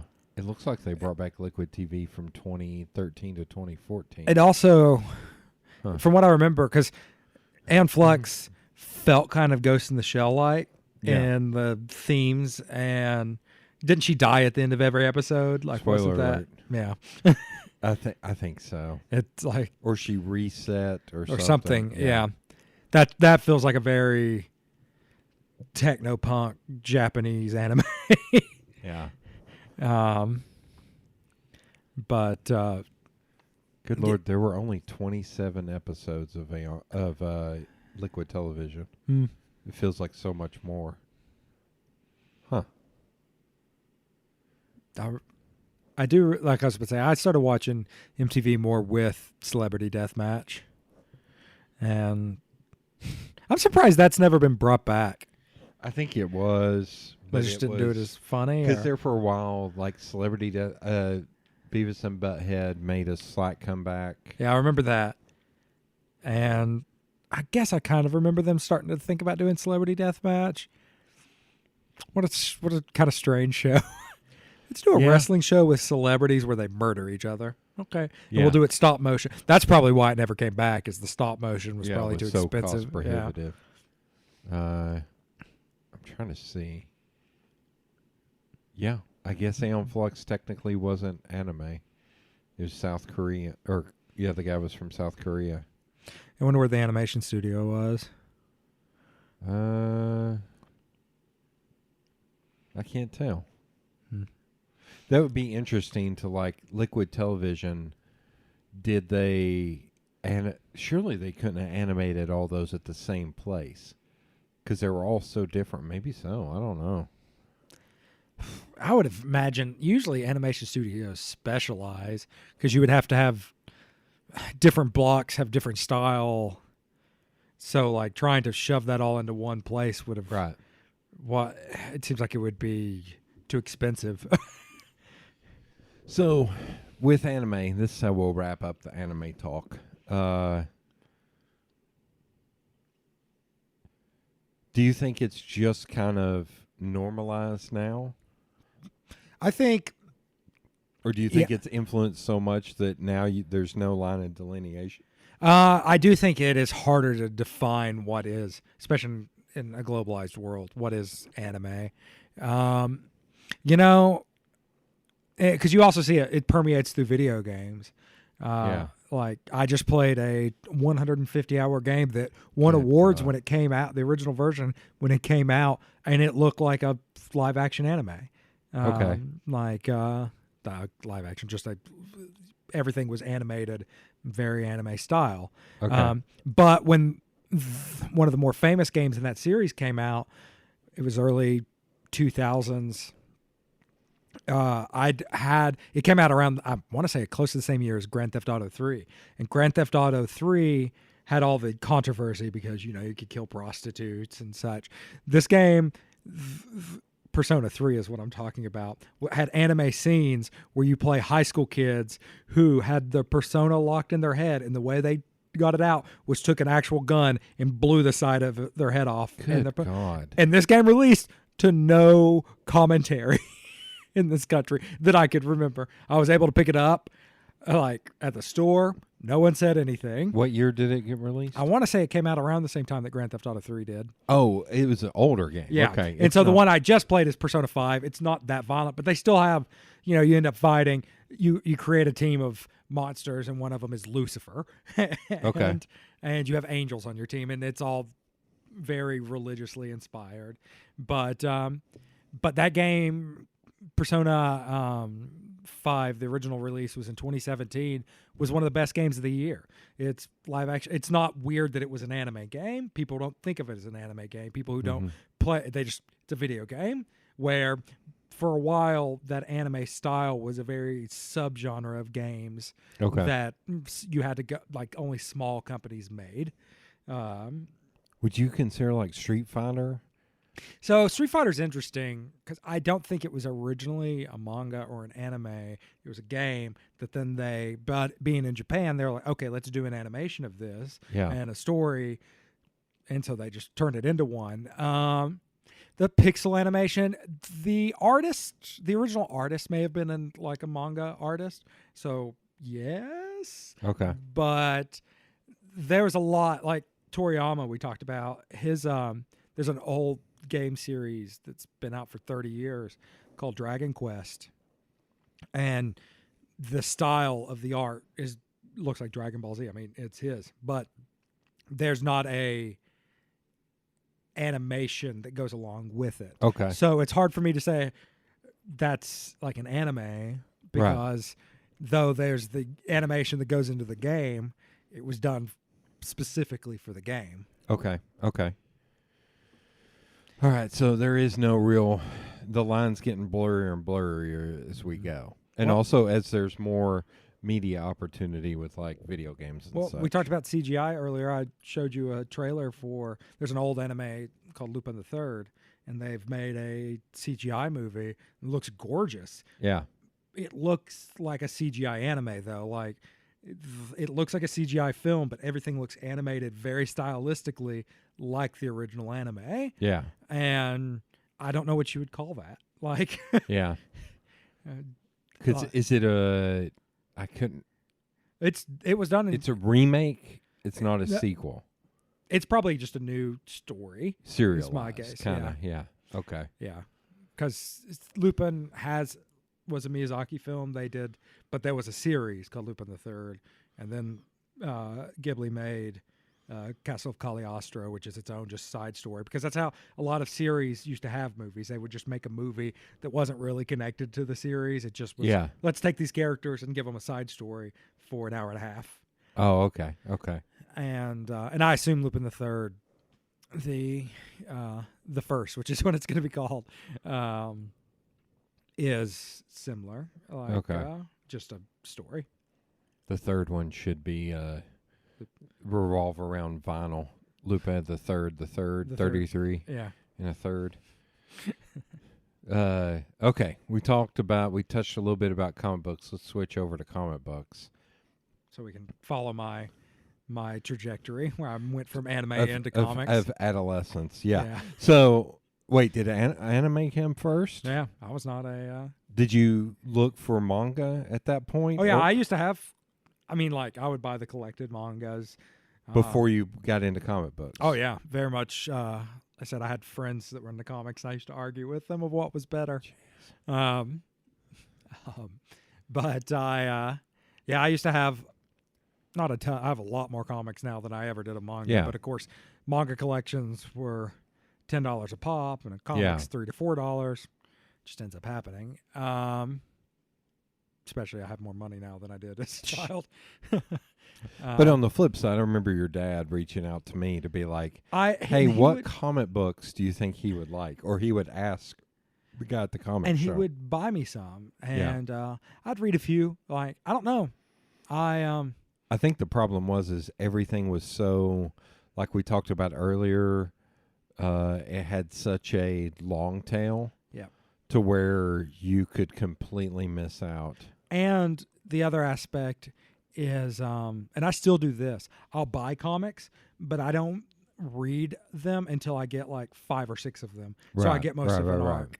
You know, and manga, when it releases usually in the US, it's in a collection of like 10 issues. And so I would have a full story arc or something. But yeah, so comics have moved to where I don't know what actually started me. I want to say I started getting in before the movies really became a thing. But I was always a DC guy.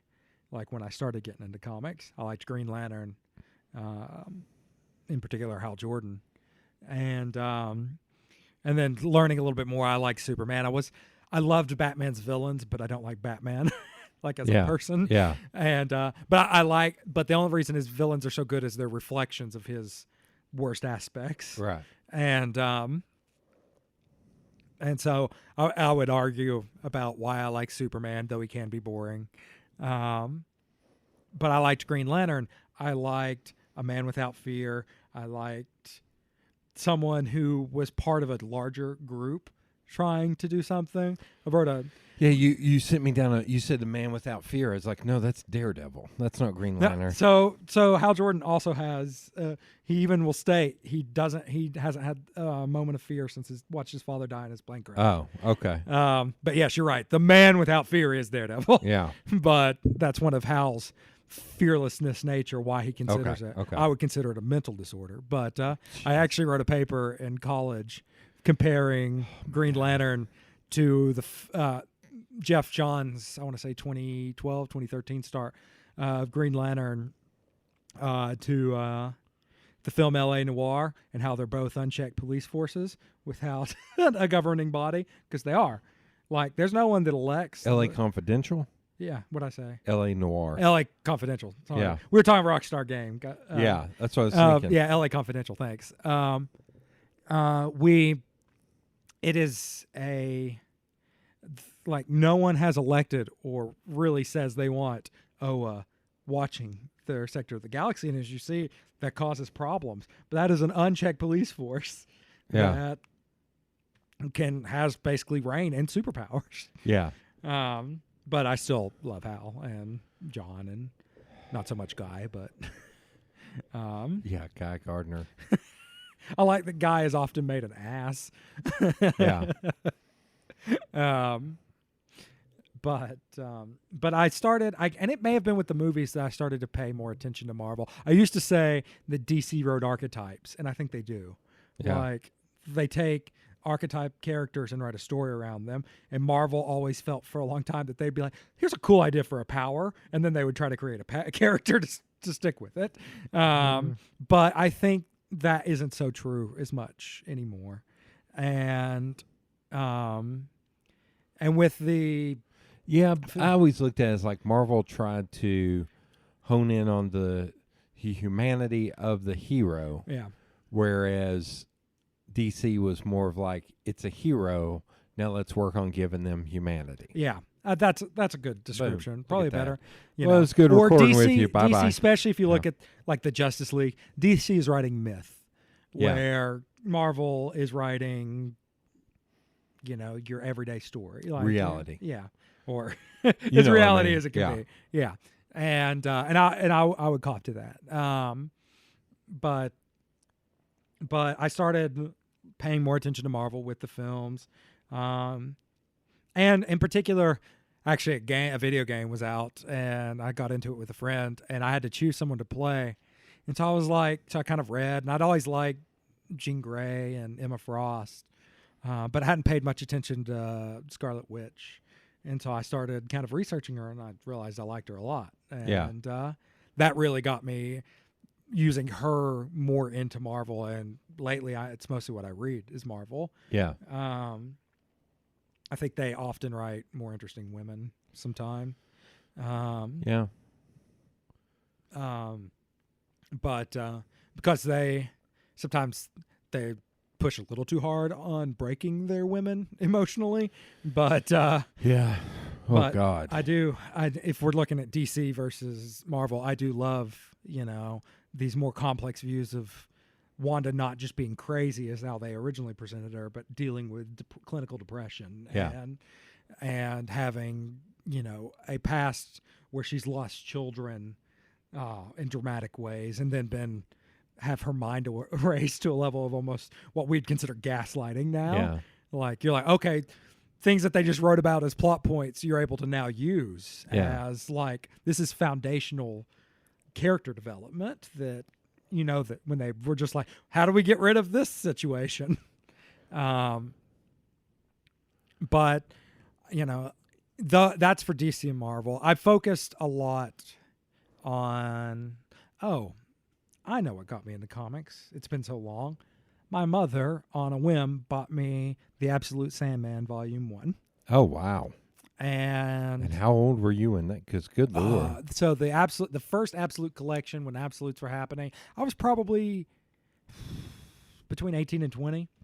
And okay. Yeah, because You weren't a kid. No. And so she bought me that, and I fell in love with Sandman, which makes sense because I was trying to get back around to my favorite character is Death of the Endless, which is like eye rolling to some people. But I do have a wall dedicated to this character. Oh God. Yeah. I have first editions of her appearances. I have side appearances. I actually love this character. And so I was trying to figure out, like, I was like, when did Sandman come to? Oh yeah, it's the beginning. And from there, Sandman was a adjacent series to DC. It was originally in DC, then they split it off to Vertigo. And you would see, Batman would pop up, or villains would pop up, or Swamp Thing and John Constantine. And so, okay, well, who's this? I remember Constantine. He was that Keanu movie. Except now he's blonde and British. Yeah, and looks kind of like Sting. Yeah. Oh wait, this character's a lot darker and more depressing. Oh yeah. And but I love Hellblazer, and then it gets me into one of my favorite series is a spinoff of Sandman, which was Lucifer. And if you mention that TV show, I will not be happy. But and then once, because of Gaiman, because of Moore, because of Miller, you start getting these authors, these literary people writing comics, and it becomes like with anime, you start to read books by people who also write novels that are not just nerd novels, they're quality pieces. Yeah, Carrie. Yeah, like Carrie being an example. But even like, Guillermo del Toro so you got a film maker who will put his mind into Straczynski. Yeah. That's why I was kind of looking up. It was, you were talking about following characters and how much you like them and researching.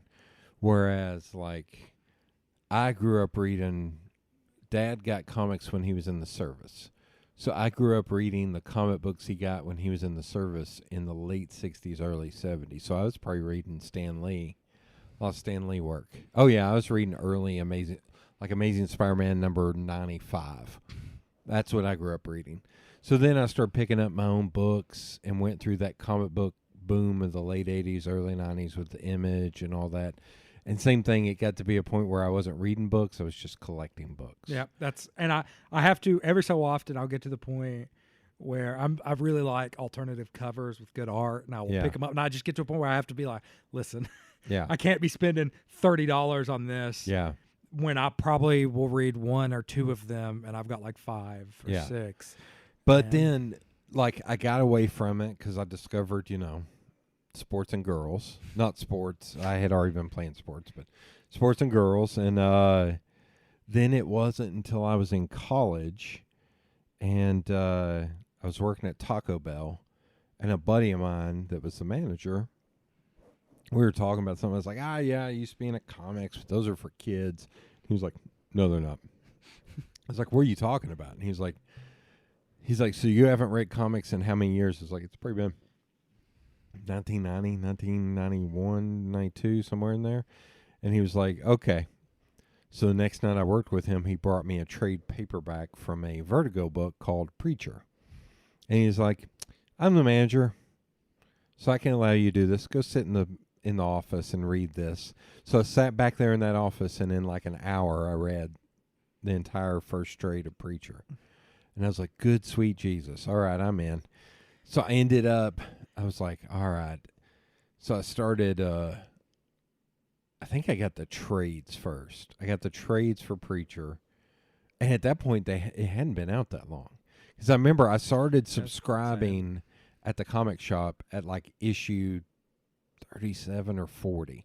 But it was because then I met my buddy Greg, who I went to college with, and he was a regular at the comic book shop, and he just a year before me had gotten into comics. And so we started going to the comic book shop, and he had his pull file. This was the place way out in Farragut. I can't pull the name now. But yeah, he had a pull file, and I was like, I don't really want to have a pull file.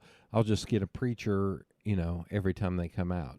And so I did it, and then there was one time where I was like, they didn't have one up on the shelf. I was like, and he was like, yeah, you need to get a pull file. It's like, well, I don't think I can open one with just one. And we got to talking, and he was like, man, he was like, you got to trust me. He's like, you have to read this issue of the Hulk. And they had just relaunched Hulk around that time. And I was like, man, I don't know. And I read the first issue, and it was more from the town's perspective, this small town like Nebraska, that the Hulk had landed in. And it was, you didn't see him till like the last panel. I was like, all right, I'm in. Okay. So forever, I had a pull file of just Hulk And Preacher. and Preacher.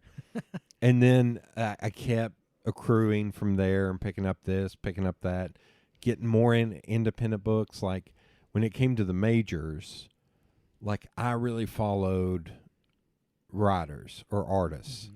Like I started getting Punisher when Garth Ennis and Steve Dillon started doing Punisher. As you would imagine. Yeah, from the team behind Preacher, for anybody listening. And then from there, it just kept on. And then he was like, well, you should go back and read this series from a while back called Marvels.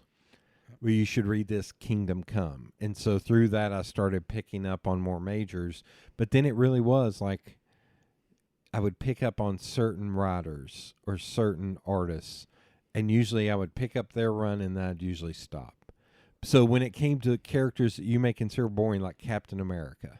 Yeah. I Like- don't actually, like, I've grown, so my love for them has grown. But Yeah. when I initially got into comics, I was like, I don't want to read Batman, Superman, Spider-Man. So I didn't really care. Like Captain America, I had to look it up. It was a good example of, I didn't pick up Captain America because it was just like, it was like X-Men or like Superman in that it had so much mythology and long-term behind it. I was like, I can't pick up on this. I want to understand this. Yeah. And they relaunched Captain America. That can't have been then. I'm looking. Son of a biscuit. That can't be then. Let's see. Nope, that is not right. I was trying to think. Okay, here we go. This trade came out October 6, 2003, and it was Captain America had gotten relaunched, and it was him tackling 9/11. I remember. Okay, yeah. And he killed somebody in Al Qaeda, and that was a big deal. And I got it. Also, it was John Cassaday who did the art, which is unbelievable. Man, it is funny, though, to look at, you bring up 9/11, to look at events similar through comic book guys. There's a very famous comic book where, like, Spider-Man is talking about the towers coming down. That was It- issue 36. That was Straczynski. Is that the one with Doom crying? Yeah. Oh my God. It's like the corniest. Dr. Doom, who has wiped out armies and societies, sees the World Trade Center and even he cries. Oh, God. So I'm going to go back. But one of the books I also started picking up during all that was Daredevil. Marvel Knights launched, and Daredevil launched with Kevin Smith right now. Yep, I remember Kevin's run. So I had to get that. Like, it was, but then it led to like Straczynski started getting it. I wasn't a Babylon 5 fan, but he wrote, I'm trying to remember, he wrote some Independence at Image first. Rising Stars. Okay. Excuse me, which is great. That it also, I think, is there a spider on the wall or No, something? he got a bug. He just landed. I was Oh. seeing what he was. Rising Stars, I want to think was like a 24-issue miniseries, and it got to like issue 18, and then the rest of it didn't come out for like 5 more years. Straczynski was bad about that. But yeah, Straczynski, but a big one for me was going back to Hulk, was this guy Bruce Jones came in and started writing. And Bruce Jones he had written all these novels, but he had also written on like Twilight Zone and stuff like that. And his take on Incredible Hulk was taking him back to the 70s TV show, The Man on the Run. And it was it ended up being huge. Like, it was like here, and it was like issue 34. Like, it came out of nowhere. And that book used to be worth a lot of money because it was just like out of nowhere, here come this. And it was, but it really was people like that. And then once it would get ridiculous, I was like, I'm out. But for me, it really was more about independent books because they could do a lot more different stuff. And in them. A lot of And the in time. them. Yeah. Like Preacher, like, why am I blanking on it? Well, I mean, The even, Kid, the one where only women are left. why? Why the Last Man? Yeah. You know, you had all these that were just these. Or, I mean, even Sandman, when they came, Yeah. the last, like within 2 years of it ending, they came to Gaiman and he came to them and he said, "Hey, I want to end this, like end it." And they said, "Well, we don't do that. You know, we're a comics go on." Yeah. And he said, "Okay." And then he continued writing it and he got to a point where they came back to him and they said, "You're not going to allow us to really continue this, are you?" And he goes, "No." Yeah. And so he wrote it in such a way. And characters do pop up in other things, but Yeah. and they've had now like little side series, but it doesn't really carry on that story. Right. And Same thing with Preacher. yeah, Once Preacher was done, Preacher was it done. was done. Yeah. And Why Oh. the Last Man, too. yeah, and so I think and I like that. That's fine. It's fine. But No, it's, I think for me, it was, I think in like that late 90s, early 2000s, you had all these indie writers, and a lot of them were people like Garth Ennis that had written on like Constantine or Hellblazer, and, you know, and written in these other bigger books, but they were bigger books without not a lot of heat on them. So, yeah. and then, but they did so well that they're like, "Oh, do you want to write your own book?" And they would write their own book. And then from there, they could go on to even bigger things. Yeah. Because the Especially- first run of Punisher by Ennis and Dillon was Marvel Knights. Yeah. I can believe that. Yeah. I remember. Welcome home, Was Frank. there a Moon Knight run in Marvel Knights? Yeah, there were 'Cause- Moon Knight. I feel like I had an issue or two of that run. Yeah. Marvel Knights was weird. There was, like, they tried to do Shang-Chi, and it was not very good. That's I'm still blown away that is a slated film. Yeah. For in the MCU. Yeah. And they're like, I was like, wait, what? Yeah, Shang-Chi. Like one of the more recent ones. That is a character that I'm fine Yeah, with him yeah. being out. I'm just blown away that that's who they're like. Yeah, this one is Yeah. a character that people know. Well, and it's weird because I think that got greenlit before Blade did. And I think if Mahershala Ali had not gone to them and said, "I want to do a comic book movie," they may have not done Blade. And I was like, Blade is one of the best characters for television or film. Yeah, he's the idea is great. He's fun. He's great. I'm still, I don't know. Putting him in the MCU would have been rough, but Punisher would have been an interesting.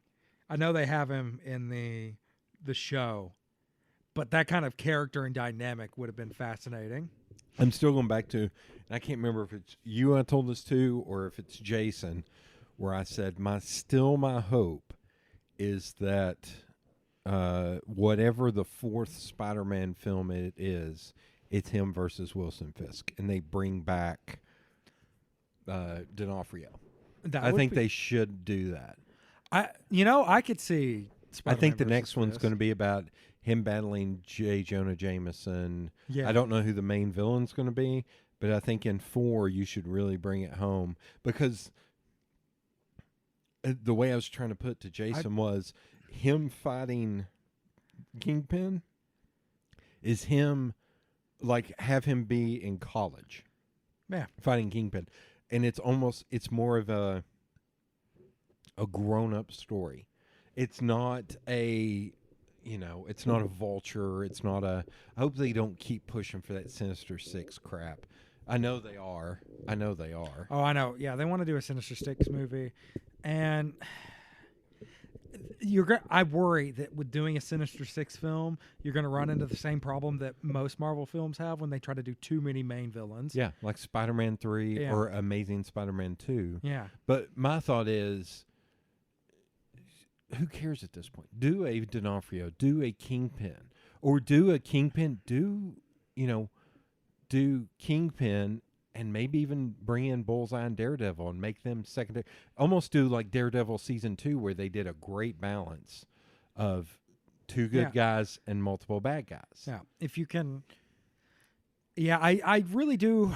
I think the next phase of Marvel is going to have to be. I mean, Shang-Chi's a good idea. Yeah. These smaller kind of ideas. I said, when they finished with Thanos, where does Marvel go? Because they have big bads, but the big bads are either silly Yeah. or just like Galactus is a force. So Yeah. you're not going to develop a character much out of Galactus. Yeah. Mephisto is a jester devil. Yeah. You've Well, got the fact that they're doing that, Sony is doing that damn Jared Leto Mobius oh my film. gosh, Morbius. And, Morbius, sorry. And then they hinted. No, at, I'm sorry. I don't care You enough don't- to correct myself. It looks like a early 2000s action film. It's real bad. Well, they're talking about Keanu coming in and doing something. Unless they break. So Strange is supposed to be breaking the multiverse, and that could get interesting. But I don't think you're going to have having a story with a big bad. Thanos was the good one, unless they can somehow bring in Doctor Doom and make it. Well, more that's human. next. You're Yeah. talking about doing fantastic. I still don't like that idea of John Krasinski and Emily Blunt as. They look good in the role, but I just don't like Krasinski. yeah, and that's fair. I think I wouldn't. The problem is at this point. Why Well, rush it? Also, what are you going to do with Reed Richards? Because he's just going to be another. You're going to have another snarky Tony Stark, Yeah. or any of the snark characters that are Yeah. Doctor Strange, because Reed Richards is not that snarky, but he'll just be an asshole then. Yeah. You also have. They're going to do X-Men. I don't Yeah. want an X-Men origin film. I don't. I would like something to happen that just makes them in the universe. Not that they've always been there. Call it maybe the multiverse. I don't care. I don't need to see another X-Men origin film. But I don't need them already to have been there and not been doing anything. Yeah. So add them in such a way that they now exist and there's an explanation. But Well, I found out just today that the reason why you haven't seen Hulk in his own film, they keep saying, well, we can't figure out a good story for it. Turns out that's crap. Turns out a Solo or a Hulk starring film is still owned by Universal. And that if they can put him in a secondary role, they can mask it. But if they try to make a Hulk-centered film, Universal has to produce it, and Marvel doesn't want to do that. yeah, well, look at Spider-Man. Yeah. But we had, I really don't know what they can do unless they go Yeah. weirder. Yeah. And that's fine, but will fans follow them down their rabbit hole? Yeah. Um, Well, that's like even this, what is the thing Angelina Jolie is in? oh, Eternals. The Eternals. Yeah. Even that's I think, going to be a tough sell. I know. I mean, Gaiman's run was on it, but it was a Kirby, and it was a odd Kirby. Well, it was like even the Inhumans. They tried to do it as a TV show, and it did not do well. It was not good. Was it not? I watched 30 minutes of the first episode, and I was like, ugh. The sad part is I'm out. the actors were great. Yeah. The people that they actually cast in those roles were awesome. Yeah. Like Anson Mount was the main guy, and he's a great guy that not enough people know about. And I think even the woman was a woman who's been in a ton of stuff. I think she was in Tron Legacy. That she's I was trying to think of. But It's- but at the same time, I can't complain. A lot of people I have friends that are they'll say they're oversaturated with superhero movies, but the industry is better than it's ever been. There's more stories. There's more people wanting to write. The art is great. The Sierra Swan. She was in Tron. Serinda Swan in Tron Legacy. She was one of the 4 that came out and put his suit on him. oh, okay. But she was on a TV show that was on A&E that I kind of liked, where she played it was almost like a group of convicts helping a the cops to solve crimes, and she was on it, and she was really good. But yeah, we are, and honestly, I think DC. They should just scrap most of the universe. I know they like Wonder Woman and she can stick around, but everything else just feels cheap. Like it's so much money to get such a mediocre result. And you know that I've always wanted New Frontier. I think they should have set their universe in the 50s and 60s. That's what they should have done. It would have differentiated themselves from Marvel. Be the shining. Here's my problem with New Frontier. New Frontier, the first half of New Frontier is amazing. The second half is terrible. It felt like it felt like when he did it, he was like, for anybody listening, DC The New Frontier was developed by Darwin Cook, who's this insanely talented illustrator. Mm-hmm. And I think he wrote it too. I think he did. Yeah. And it's all the front end is set in the 50s. And it's right at the turn because it's the New Frontier speech that JFK. Oh, gives. that's right. Mm-hmm. And it's the foundation of the Justice League, mostly through the eyes of Hal Jordan. And Martian Manhunter a little bit. Yes. Yeah. And I thought, wait, Green Lantern. Yeah. Hal Jordan and Martian Manhunter, but then about halfway through, they start shoving like Superman and all these other people in it. And it really felt like DC went to him and said, okay, nobody cares about Hal Jordan. You need to start cramming all these other people in. Well, like the first half was very character developing. And then the second half just felt like it went off the rails. That being said, it does have one of my favorite Batman moments in it. I think it's New Frontier where Batman shows up to Martian Manhunter and he says, I don't know what your game is, but I want you to know I have a rock for that man. Like he goes down to all the weaknesses, and he goes, for you, all I have to have is a lighter, because John Jones freaks out when he sees fire. Yeah. Because he has PTSD from his war. And I was just like, that is Batman cold. That is a cold threat.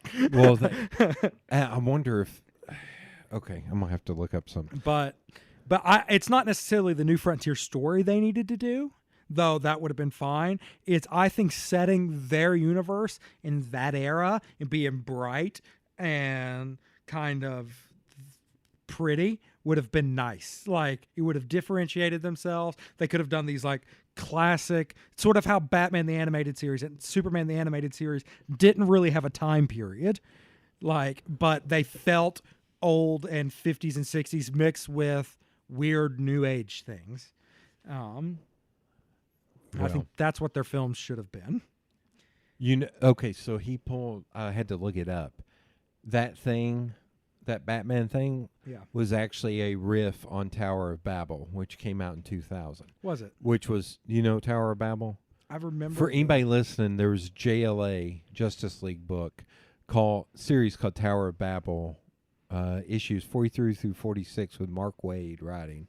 And it was essentially, it got outed that Batman knew how to destroy every member of JLA. Right. Yeah. So that's where Darwin Cook pulled. That's what I was thinking. I was like, I wonder. It's also when I start disliking Batman.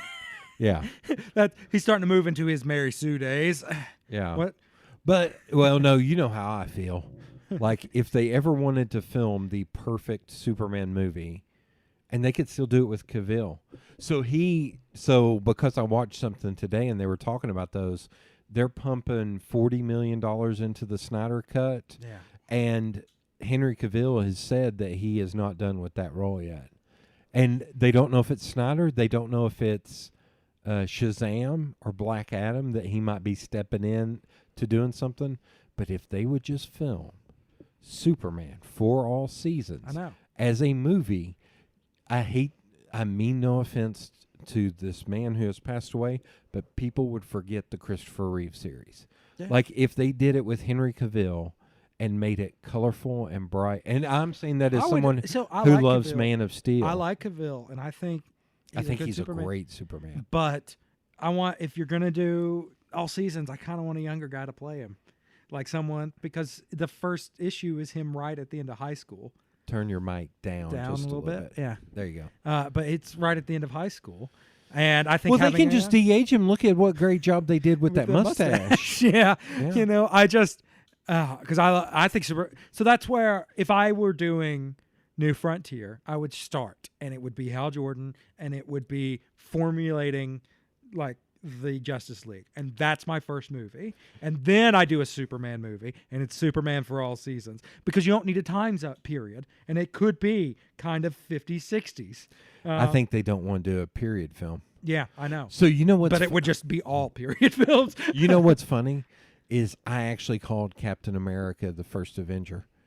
When they first started doing those, I was telling I think it was Greg. We were talking, I was like, excuse me. I was like, if they had half a brain, that damn first Captain America film would be 90% him in World War II. And then once we started seeing stuff, Greg was like, holy shit, you called it. And I was like, yeah, because they're not stupid. I was like, that's what you have to do. You have to set up that character well. Because where does Cap come? Like that, he is part of that American mythos there. Yeah. Even anywhere else you want to breed Cap out of just doesn't work as well. No. Because we're not who that was. You have to like that character before you set him in modern time. Yeah. And anyway, so DC, New Frontier, they'll never invest the time or effort. I know, and I think they're going to continually they'll make money, and they will not be critically well received. No. Right. I don't know what they're going to do. I think they could make great films. I think honestly, if you let someone do it like they did with Deadpool, you could make a Lobo film. Yeah, that would fun. be unbelievable. That it would mix Guardians of the Galaxy with the R-ratedness of Deadpool. Yeah, and it would be unbelievable. But instead of like a goofy hero, you get kind of more of like a gruff. Yeah, it's almost like Kurt Russell, like we were Yeah. watching a Kurt Russell movie, like Escape from New York. yeah, like a kind of a gruff, but with a little snark to him. Yeah. Well, you mix Wolverine and Yeah. Deadpool. You know, actually, he's getting a little old now, but Jeffrey Dean Morgan would have been a great logo. He would have. Lobo. The guy that they did in like a short, Andrew Barinsky, was great. Yeah. And what's funny is Greg actually watched. There's that weird Krypton series on Syfy. Yeah. On called- Syfy. Yeah. You know Syfy? I refuse to refer to it. We have how sci-fi is written. Yeah. and Which I think Kevin Smith and Mark Bernard said it actually ended up being a lot better than you thought it would be. And then once it hit its kind of and you got what it's doing, but once they added Lobo, like Greg watched it and he was like, "Holy, that dude is dead on. He is dead accurate." Like, yeah. Like I think. God, we're talking about the movies and the TV. We're treading into Kevin Smith, Mark Bernard territory. Well, here. it's funny. It's just I think about comics and what they are today and what nerd culture is, and is it good to call it even nerd culture? These are the top selling movies Yeah. of now all time, basically. Yeah. Like as a whole, like Yeah, I think Marvel films make up like 3 of the top 10. Yeah, I would imagine at least Infinity War, Endgame, Avengers, maybe Captain Marvel. No. But above that would be Black Panther. Oh, Black Panther. Yeah. Yeah. I was like, it's one of the more recent ones, and I was like, Carol did well. No, it's T'Challa. Oh, I didn't even T'Challa. I didn't even think about like looking up Box Office Mojo and being like, "Oh yeah, that's right. Nothing is happening right now." Yeah. But I mean, and yeah, maybe it's saturated, but that's Oh, no, you were right. was it Captain Marvel? Okay, so holy crap. Let's go the top 12. The top 12, 1, 2, 3, 4, 5. 5 of the top 12 are Marvel films. Avengers Endgame is number 1. Yeah. Avengers Infinity Wars is number 5, but it's the second one. The Avengers is number 8, which kind of blows my mind. 11 11 is Avengers Age of Ultron. Why? and 12 is Black Panther. Okay. The Avengers, that must be adjusted. That's got to be adjusted gross. It was a very big film. No, it's not adjusted because Gone with the Wind would be up here if it Yeah. was adjusted gross. So, okay.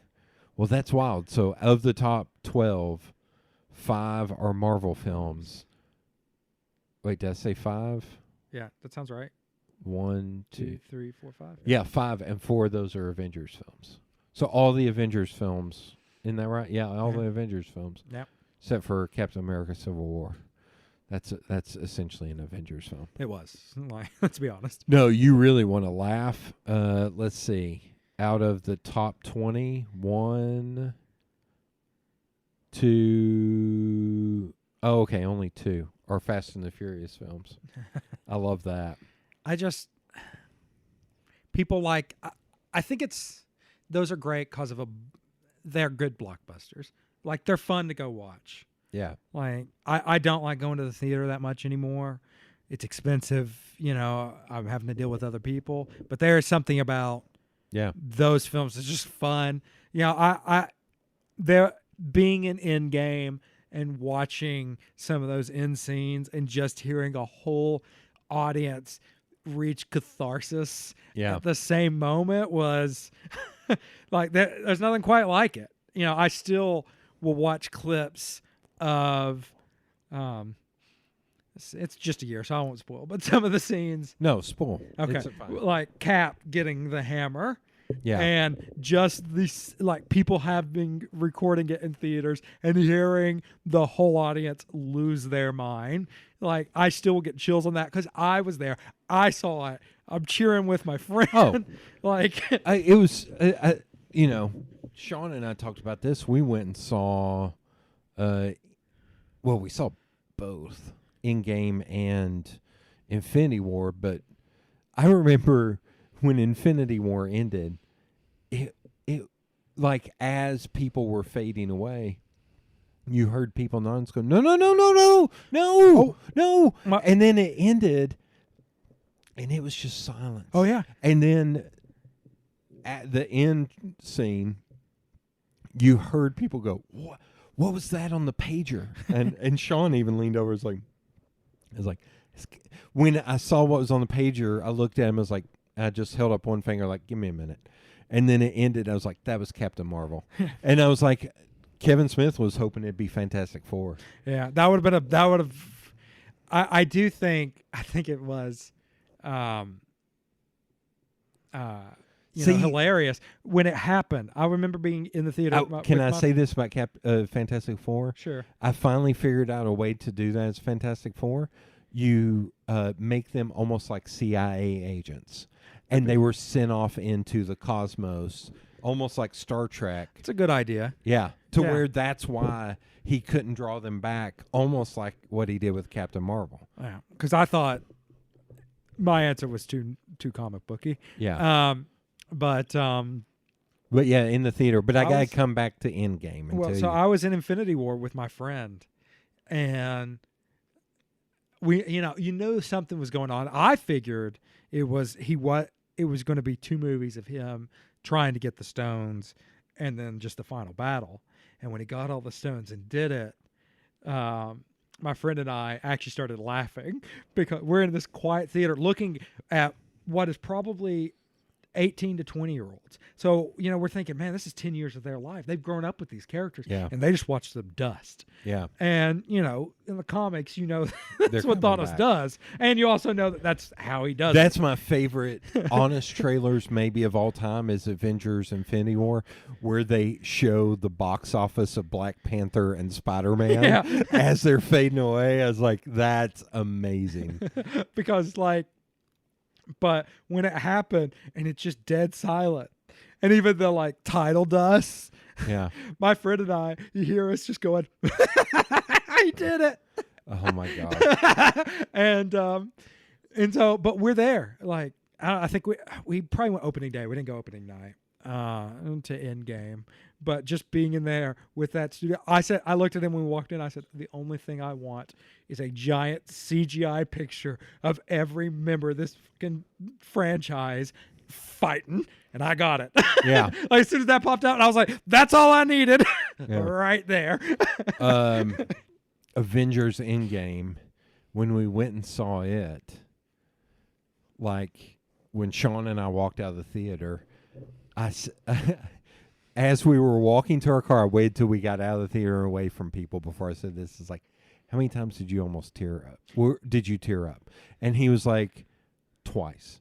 And I was like, they got me 3 times. And he was like, really, 3 times? I was like, Sean doesn't like kids. I was like, when Ant-Man and his daughter. Yeah. That was number 1. Number 2 was On Your Left. Yeah, On Your Left was... On Your Left, I about started just openly sobbing. I loved because Cap was willing to stand against an army that would kill him in moments. Yeah. And just having that On Your Left and him turning around... And that relief. Yeah, and that and Black it's Panther, perfect catharsis. and Black Panther walking out, essentially looking at him like, "We got this." Yeah, and then Tony, like those were the 3 moments. I was like, but that on your left one, and because in my mind I was also like, I don't want to say the balls, but the balls to be like, we're gonna pull like one line from one movie from 6 years ago. That's what we're gonna do. That's what we're going to do. It was like, that got me more than Avengers Assemble and more than him. Yeah. With the hammer, I think I actually raised 2 hands up because I was like, holy they're pulling from the comics. Oh, like, yeah, and I was glad to hear Avengers Assemble, but it was so loud that when he said Assemble so low, I don't think I caught it the first time. Well, going back to like Greek tragedy, the catharsis of him turning around and to see every one of those holes opening and everyone walk through. I was like, I don't care how realistic that another army wouldn't let that happen. That's what I needed. Everyone, there's just such a great relief of seeing them all there. Like, all right, yeah, we're here. We got this. Like every one of us, we're going out. Yeah. and then to pan that group, see Howard the Duck has like a little cameo in it. Like have the moments where in Ant-Man he had called Cap and she was like, she'd given him crap about him and then she's like, she calls him Cap. Yeah. I will say Kevin Smith posited a theory that I like, and I'm curious how you viewed this. So in that battle, Doctor Strange holds up the wand to Tony. Mm-hmm. What does that mean? Well, so didn't he say that this was our one chance, right? Yeah. Is he holding up a wand, or is he just kind of giving a pause? Is this going to be our moment? Like, Tony needs to do this. Is this it? Do you think Tony saw him, is my question. Yeah, Tony saw him. But what do you think Doctor Strange's wand means? Oh, I assumed it would be the one in 14,500,000. So here's Kevin Smith's theory. That whatever happened right before, Doctor Strange was saying that was our one chance. Oh. And it didn't work.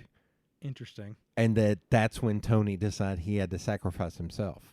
And so, but I think Strange knew he was going to die. Because in Infinity War, he looks directly at Tony and he says, "I'm sorry." Like, he specifically points at Tony and says, "I'm sorry." So what's funny is Kevin he was on Fat Man Beyond, and he said that to Mark Bernard, and Mark Bernard was like, "No." It was like, this is the one. He was like reassuring Tony. And Kevin was like, that's not how I read it. I read it as in whatever just happened, that was our one chance, and all bets are off now.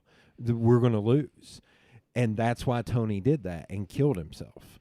I think he meant more of like to where everyone would live. Yeah. So here's the funny part. So Mark Bernard says, hold on. He had Marcus and McFeely, the writers, and he texted both of them right there and said that to them.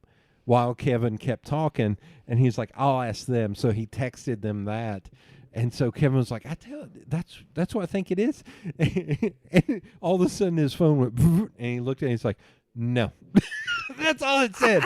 He was like, God damn it. He was like, well, in my mind, that's what that means. I was like, I actually kind of like Kevin Smith's version a lot better.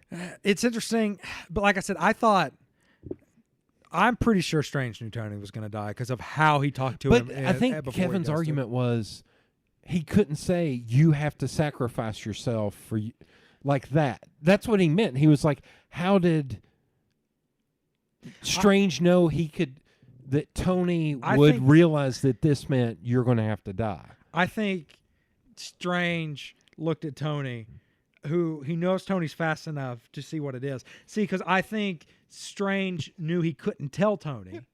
And I'm just laughing because we're off on the movies and we need to get back to the comics. But Strange couldn't tell Tony because if Tony had a daughter, he would do everything he could to prevent his death, to save himself, and that would have messed it up. But when given the last moment, Strange turns and looks at Tony, being like, "This was it." And as he said before, I'm sorry, but you're the one in this position. You make the choice, and here it is. Yeah. And I think Tony's not dumb. He's quick. And so, like, you saw how he just dove on Thanos and grabbed it off. Yeah. Was able to go, oh, it's me. Okay. It's the world. It's my daughter. Yeah. It's the world. And I think, like I said, I think Strange always knew that Tony was going to die. Okay. I do like Kevin's alternative theory, though. I do like that. As much as I love him, like I think that's an interesting take on it. I find fascinating is people are still not sure who's Taskmaster in Black Widow. Really? There's one actor that posted a picture, and it may be him, but they still have not announced who it's going to be. I'd like it to be. I don't think I know who it is. No. You're saying they don't know. Like, they don't know. Oh, Marvel doesn't know. No, I'm sure Marvel knows. Oh, okay. But they are not saying who's playing that role. Okay. And I'd be interested. I'd be curious if it maybe not ends up being a woman. Could be. But yeah, because I like Taskmaster. I'm a little sad that this is a prequel movie because they'll probably kill Taskmaster off. But it's kind of like Crossbones, man. Yeah. Although the way they used him in the beginning of Age of Ultron, wasn't it? Or was it Civil War? Civil War, I think. Civil War. The way they brought him back and oh God, that was great. And the fact they keep using the guy, like having him come back for Endgame. Yeah. Yeah. Okay, we'll go back to comics. But so you think it wasn't a little bit till later you were more into manga and you got into like that Sandman with your mom getting Sandman. Because I'm trying to think what your dad probably got you a bunch of X-Men because they were hot at the time. It wasn't even that. It was just I think he was able to buy a bunch of like cheap comics. Like the guy would pick them up. Were they not that cheap?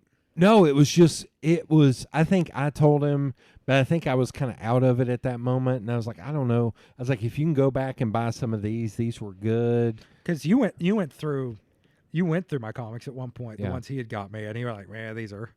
They weren't worth anything. Yeah. But I think they were all suggestions from the guy at the comic book shop. Because I think from what he told me, he would just walk in the comic book shop, look at the guy and go, I want to spend $20. Yeah. What can I buy? Back when you could do that for $20 and walk away with like 10 books. And now they're like, oh, well, here's 4 issues. Yeah. But I think it was that. But it was because it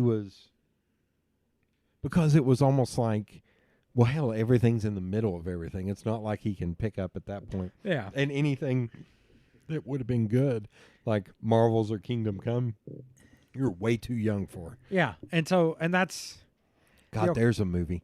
Do a real Kingdom Come start working on it now and have John Hamm play Superman. John Hamm would be a great Superman. Or Batman. Yeah. If you want to do... But are you going to set the...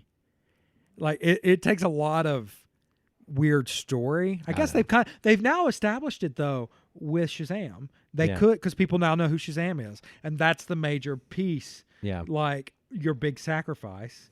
But I think if Disney and Disney and Marvel were smart, they would do a Marvels miniseries just as a one shot, 4 episodes, and just do Marvels. Yeah. I think, well, I think Kingdom Come, which is a beautiful comic, but Because I'm trying to remember, aren't they the same? No, it's different writers. One of them's Mark Waid, one of them's Kurt Busiek. I what, think. for Kingdom Come? Yeah, Kingdom Come and Marvels. Oh, I was about to say Kingdom But they're Come both Alex Ross. was Alex Ross. I thought Alex wrote Kingdom Come. No. Did he not? No. I know he doesn't usually. No, one of them was Mark. No, maybe it's Injustice that he wrote. I think or Justice. There's one he wrote that with his style that I think he wrote it. Kingdom Come. What is this? Kingdom Come Deliverance video game? Screw you. But Kingdom Come, I think if you did it. Kingdom Come is Mark Waid and Alex Ross. Mark Waid, yeah. So that means I'm looking up Alex Ross to find. But he did do Justice. I do think Kingdom Come would be great if you did focus it from the point of view of the preacher. But it was also. I don't know if I would have Spectre as a character. I would have a voice, but I don't know if I would actually have Spectre. Because the Spectre's the one that pulls the preacher and has him watch in the background. And I would just maybe have it, because the Spectre being the wrath of God, would be just have it be God, but just a voice that is pulled him out of existence and said, you will bear witness to this. Marvel's was Kurt Busiek. That's what I thought. So Justice was actually Jim Kruger, who did Earth X with Alex Ross. Why did I think Alex wrote anything? I know he's an artist. Because apparently Kingdom or Justice, they had just finished Earth X. Earth X, I remember lasting too long and it was not good. It had an interesting idea. Well, I mean, that happens all the time. So there are comics that should end, like Fables. Fables was great until they did what they needed to do it. So the story had a plot. A villain had taken over the Fable Kingdoms. That's why they were living in New York. Yeah. And that got resolved. And then they continued going. And I was like, no. This was done. Yeah. And it was a fine ending. That's where it needed to go. But I think Kingdom Come would be, it would be hard to do as one movie. Oh, no. No, both of those, I think Kingdom Come as and a Marvel's, TV show. You do it as a limited TV. That's why I say do that for your New Frontier. Yeah. If you're developing these apps and pull a Game of Thrones and just be like, we're going to spend $120 million and we're going to make a 5 to 6 episode miniseries. Yeah. Why not? They're going to do that with the TV series anyway. Because you got to imagine that Loki show is going to cost $120 million. And I assume Scarlet Witch is going to be pretty pricey. Yeah. So why not just do that and just have those be fillers in between? Because I imagine the Scarlet Witch thing is going to be one and done. Yeah. Like I said, I think it's going to end with her breaking the multiverse and Strange showing up, because I think it's going to bleed into his movie. Oh, because she's in his movie. Yeah. That's already been confirmed. Yeah, and it's about the multiverse being in disarray. And so I assume her brain is going to have a breakdown and it's going to shatter something, and he's like, got to fix this. And going back to comics, I am super excited that they're actually doing What If. I know. What If was such a great comic. Yeah. That it was like, oh my God, they do them every so often still. They'll do a What If. Oh, do they? Yeah, because I bought one. I would love for them. It bothers me that they won't turn them into full series, because they did one last year or year before called What If Magic was the Sorcerer Supreme.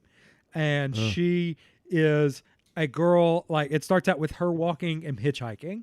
And she basically traps guys who are sexual predators and murders them. And Strange picks her up because of her heightened kind of magical properties. And he's like, I'm going to train you. I need a successor. And the comic ends with him starting to train her. And I was like, I would read a 12-issue miniseries where she takes over as Sorcerer Supreme. Well, that's like back in the day. So here you go. I got one for you. So Vertigo did a book called Flinch that was really good. And it was horror. I'm not even a horror. It's 16 issues from June of 99 to January 2001, and it was a horror anthology. But it had like Jim Lee, Bill Willingham, Frank Quitely, and it was almost like Phil Hale, Richard Corbin, Man. Tim Sale. Yeah. It was Kent Williams, the painter, John Mueller, Jay Lee, Alex Ross. Man, Like it, but it was almost like Twilight Zone for comics. that's awesome. And so I tell you another one from that time is they did a book called Spider-Man's Tangled Web. I kind of remember Tangled Web. And it was 22 issues, and it was one-offs. And one of them was just told from the perspective of the wrestler that Spider-Man fought that lost. Yeah. And it was written by Brian Azzarello and a wrestler. I can't remember That's who the interesting. wrestler was. That's funny. Darwin Cook wrote one. It's just they have all these options. I wish they'd be a little less safe. I thought Guardians would teach them to be a little less safe. Not would that think- Guardians is some crazy movie, but the fact that Guardians succeeded when there's nothing about that initially that screams, yeah, this is what we're gonna do. Yeah, there it is. So it was Brian Azzarello and the guy who played Raven, who is a wrestler. So I actually have that comic signed by both Brian Azzarello and Raven. That's cool. Because I went to that Chicago Comic Con and I brought that book with me because I knew both of them were going to be, or I knew Brian Azzarello was going to be there. And he was like, "Oh, Raven's set up over there." I was like, "No." He's like, "You ought to get him to sign it." I was like, "Okay, cool." So I went over there and Raven was like, "Do you want a picture? It's only $20." I was like, "No, I'm good. I just want this damn comic signed, man."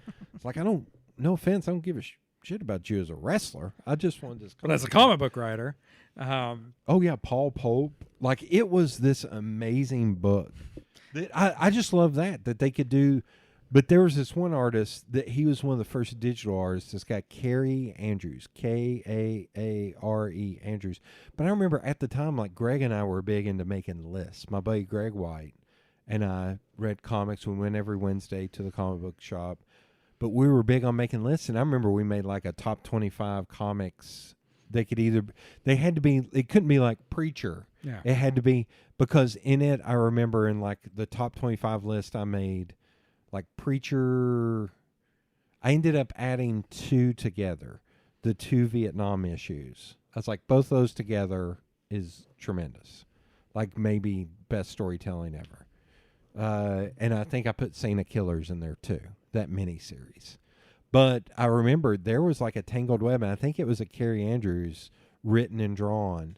And he was this weird digital artist that sometimes it was like, this is amazing. And other times it's like, this is painfully bad. I just, they have the chance to do some interesting things. What ifs could be fun. I Yeah. still think, modern wise, I've gotten down to, there's only a couple I'm following anymore. Of comics. Yeah. And now that they ended Ghost Spider, which I'm sad about, and Gwenpool, those were two of the main ones I followed. Black Cat's still going on, I think. So hopefully Black Cat, Captain Marvel. I just picked up Nebula, but I haven't started it. They did a Nebula run. Really? Mm-hmm. There's the art's great. Comic called Mercy. I think Image is doing it. Okay. And I think it ended, but there was a Wonder Twins run like last year that was real fun. Really? Yeah. Had them in high school. And it's mostly the kind of just fitting in on Earth, but they like fix problems without ever having to do anything. like one issue, Mxyzptlk shows up. Yeah. And he ruins the Justice League, and they want to go out and help fight, and they're not allowed to. So they end up in a conversation with the computer, and they're asking him about it, and he goes, "Oh yeah, you just say his name backwards," and he says it. Mxyzptlk just bleeps out of it out of existence. Well, okay. So I'm going to go into that because you just brought up a great point for me. which is I think when it comes to the films, the big struggle is stuff like that. Mxyzptlk, explaining Mxyzptlk. Whereas like a lot of the Marvel books are so based in science and reality Yeah. that it's a lot like exactly what you were saying about X-Men. Like, I don't want to see an origin for X-Men. No. Like that would drive me nuts. And you're exactly right in that. Like, I think about like with, establishing Superman, Yeah. That's why they keep going back to Superman, and Batman, because they're simple. Yeah. Like, but if you try to do Green Lantern, good sweet Jesus. That's why I said, honestly, that's why I went with New Frontier, because you shove it into the formation of the Justice League. You don't need Hal Jordan. You just start him being a pilot at Carol Air. You may have him flash back to his father's death, but he lands and Abin Sur's dying, and he's like, after the ring brings it to him, and he's like, something's coming, and dies. And so Hal doesn't go to Oa. He immediately has to start. And then it cuts to like the Flash, and because he was just in the comic, he's just in his city, and all he does is little petty crime in there. I may have to reread New Frontier. Like little pieces of these people. So when I looked it up, it was weird. I thought it was 12 issues. It said it was only 6 issues. New But- Frontier, I think they're long then. Okay. They're longer issues. Because the kind of have is that big slipcase edition. Yeah, so do I, and it's not small. No. But yeah, I because I like the Green Lantern movie was such a fumble on everything they could. Why would you shove in Parallax and Hector Hammond like at the same? Why was the movie Don't look at me. not Like, I him- still have not seen that film because I can't not do it. him? Yeah, getting the ring, having a small villain, and being trained by Sinestro, and then at the end starting to find out that Sinestro is a horrific person, and that's where it starts up. And the next movie is Sinestro, a dynamic between the two of them, and then is Parallax. That's your film Yeah. trilogy. Like, I don't know, but we go back to Marvel. Thane, that's where I'm looking at. Like, okay, so something they've done with time travel messes up a future and it pisses Thane off. That could be their next big bad. But that's the only, like, big bad I foresee. If you bring in the Fantastic Four, maybe Galactus. But they've Or set up Doom. Adam Warlock. Or Doom. Doom is the only one I like. Doom and Thane. The problem with Doom is he is still very human. Thane. Who is Thane? He's in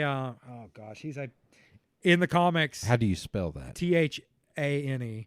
In the comics, he's from the future that when they mess with timelines, it kills his family and it pisses him off. Oh, jeez. Thane Comics. Thane the Conqueror, as I think his Oh, name. God. There's not... He doesn't even have his own wiki page. Does he not? No. That's what. So the only reason I bring up Thane is so when it's at the end of Endgame when you hear Tony hammering in the cave. Yeah. Some people thought it was Thane. But Yeah, I think Thane must have come after I got out of comics. yeah, he's not. I mean, there's one other. He's the son of Thanos. Yeah. No, I'm not thinking Thang. I'm thinking Kang. Oh, Kang? Yeah. Oh, no. Yeah. Thane is son of Thanos. See, this is the other problem. Thane's a stupid villain. We don't want Thane. He's stupid. Kang, the Conqueror. Thank you. I'm sure someone was listening to this going, this idiot's thinking Kang. Yeah. There's Okay, one- I remember Kang. Yeah, it's Kang that people thought. Yet again, too much Marvel saturation. Thane was the villain of the most recent Marvel video game. Oh. Although, Thane, Thanos, duh. what's his face? Baron Zemo. Yeah, I like him. Like, he's not dead, and No. he's apparently coming back He even has his purple mask in the trailer. for I was the really excited. Bucky thing. But we talked about with Doom, he's kind of almost too human, depending on how they want to do it. I don't know. Maybe make Adam Warlock bad for a while. You could also do Secret Wars. You could. I'm trying to remember that guy's name. I don't know. I don't foresee. That was such honestly, an 80s comic book. I don't foresee Marvel being as epic in the next phases. The Beyonder. Yeah. The Beyonder. Oh my God. The other one is, so my idea was to bring in the multiverse was have Ultimates Reed Richards, who's a villain, and tears through the multiverse. He's the something, and I can't think of his name right now because it looks like modern Professor X. Okay, we can't keep talking about the damn movies. Well, no, this was even still like in the Okay. comics that it would be interesting, but I think it's too comic booky. Ultimates Reed Richards jumps through the multiverse, and he's in 616. Okay. Now. But he was in the Ultimates. He killed the Fantastic Four and a lot of the people. For those who don't know, 616 is the regular Marvel universe. There's multiple universes, and that is He's like Master or something. He's stupid name. But anyway, having him. This is why I read independent comics. I know. Same. Because I couldn't take, and I even remember I picked up. They restarted. Anytime they restarted a title, it would always have interesting writers. And I remember, I think I picked up. It was called Four, and it was Fantastic Four. And I think it may have been Mark Miller who wrote it. It was somebody interesting who wrote it, and I remember. It was pretty good, and I got like 3 or 4 issues in. Then I just stopped caring. I think I kept getting it, and I finally just canceled it because I was bored. The Maker, that's his name. Oh, okay. And but having him tear a hole in the multiverse and have the Fantastic Four follow him could bring them into the universe. Okay, and he would be enough of a big bad. but do you think? I just think it's too comic-y. Yeah. Well, I don't know. It depends on how they handle the multiverse in Strange's movie.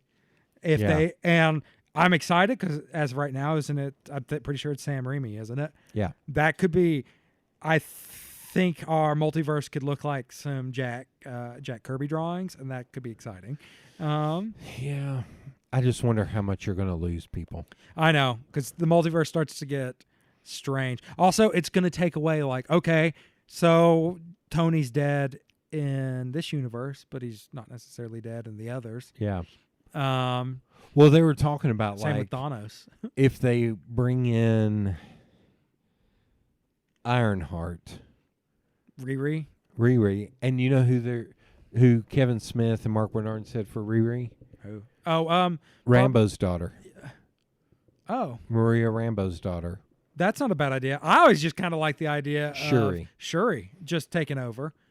She's too much of a great comic relief for. She is. That's the other thing is they're thinking with Black Panther 2 is going to introduce Namor, which I thought he was still owned by Fox. There's rumor, there was possibly a reference in Endgame where she talks about the earthquakes under the ocean. But anyway, Maria Rambo's daughter. Why would they own Namor? At what point did they were like, we need an option of film for Namor? No, it's because Fantastic Four. Oh, and just he was part of the okay. So anyway, okay. So Maria Rambo's daughter as Ironheart, and that's how they were going to bring Robert Downey Jr. back. That he had a version of his whatever it's called, Saturday or whatever, but it's him. So it would just be him doing voice. And it would be for whatever Ironheart is. And training her. That's not a bad idea. Yeah. Though I think she's in the next movie. Is she? Movie. They've shown a picture of a agent that I'm pretty sure they saw her tag and it says Rambo on it. Okay. I had a weird idea. God, we gotta stop talking about the stupid movies. I had an idea. So Green Lantern is Hal Jordan, John Stewart, Guy Gardner, isn't there Kyle one? Rayner. Kyle Rayner, that's what I'm thinking. That's right, Kyle. Yeah. There's two others. There's a girl now and. Can I pitch you a weird idea? Go ahead. Hal Jordan, played by, and hear me out, don't shut me down, Tom Cruise. And have him played by Tom Cruise for 1.5 movies and have Jon Stewart take over after that. I mean, so I always assumed if they were going to do That I just mean you're bringing in somebody huge that's going to draw people into that story and are going to force people to be like, you're going to understand this. You're going to get this plot line. You're going to you're not doing an unknown to where it's like, I don't know, there's a bunch of green crap. If they were going to continue with Justice League, I assumed the Green Lantern in Justice League would be John. Yeah. Mostly because the Justice League only has one other famous black guy, and that's Cyborg. and I was like, they are hurting a little bit on any type of diversity in that group. Well, and it's also like, what's his name? Denny O'Neil, who created Jon Stewart. Yeah. He was like, a lot of kids now, that's their Green Lantern because of the cartoon. Yeah, because he was the main Lantern in the animated series. Yeah. I would actually like, there's a new guy. He's Anyway, that's my idea. Tom Cruise for 2 films, because he still looks relatively young, all things considered. For a guy in his mid-50s. And you got the Top Gun. Yeah. Click in. And like an older, and Kyle or Hal. No, I was going to say, if you would push for 2 movies and have at the end of one, or at the end of the second, Tom Cruise gets attacked by Parallax and merges with him, then the core shows up and you start the third with John. And it's John's focus fighting the Parallax infused I don't know enough Hal about Jordan. So Hal Jordan eventually gets trapped with the essence of fear, which is Parallax, and they kind of merge into a being, and that was which is a bad guy. Yeah, which was the bad. That's when Hal loses his mind and levels a city and erects like a fake one, and he kind of tries to rule the planet for a little bit. It wasn't a great time. And then he disappeared. People were over Hal. Okay. And it's Jeff Johns that brought him back. Damn it! It's too. Good God. Well, that's like the big thing with Jeff Johns. God love him. Was he took over Hawkman. Did he?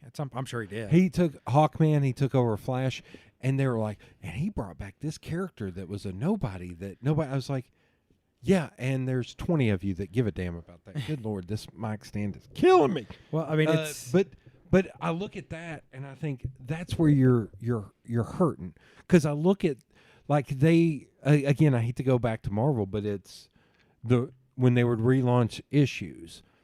And I still remember they relaunched Thor, and I can't stand Thor. Like, he's a boring character to me. He's always only interesting when he's old and he's reflective on like the stuff he's done. So they relaunched him, and this was early 2000s. And I don't know if it's Straczynski that wrote it. Somebody wrote it that was interesting. And the guy at the comic shop was like, "You're probably going to want to pick this up."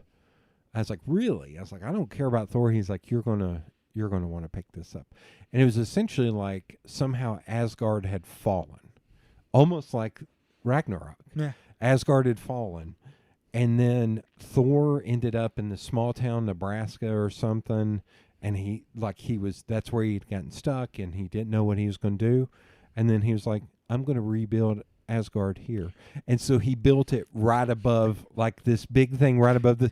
And that was it. And it was like the town dealing with him building. I was like, and it was actually amazing. That sounds like a very similar answer. It's one of those, like what you said earlier with Marvel, it's about like, here's a cool power. I was like, that's a cool idea that For about 10 issues in, it's like, all right, now what? Well, so sometimes they do, and then they'll continue the story. I'm going to look that up because I'm curious. Like Cosmic Ghost Rider recently. Great idea. Frank Castle gets pulled out of hell.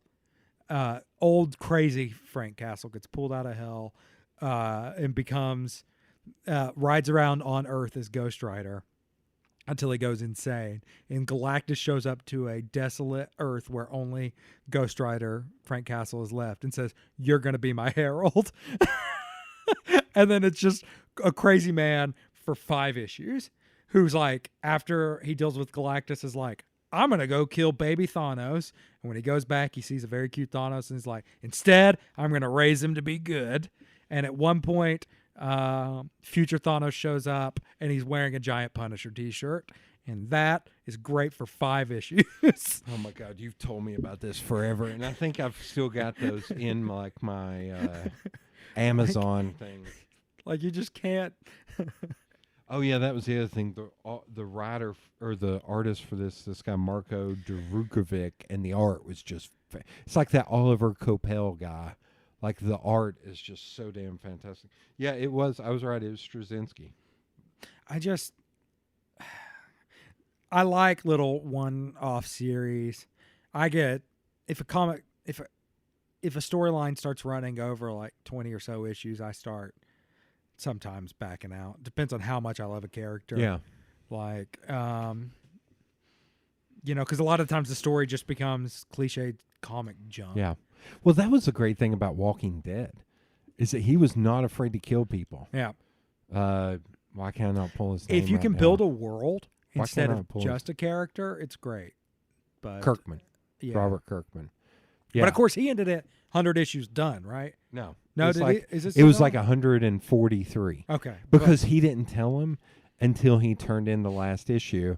And actually, because I love this story, in Diamond, you could order, like if it ended issue 143, they already had pre-orders for 144, 145. And he just ended it. He's And like, I think, done. spoiler, I think Rick actually died like 2 issues before, and that was the whole point.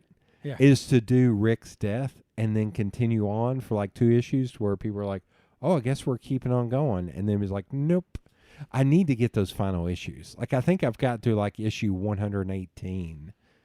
I think I need to, but I think the problem was because no one knew that was the last issue, it became really hard to find. Of course. Because everybody went out and bought it. Now I'm looking at that now. I'm like, now I can probably go back and find a copy. Yeah. I need to go. That should be a good Christmas present for me this year. I can find Figure them out sometime. where I ended, and be like, I just fill in the rest.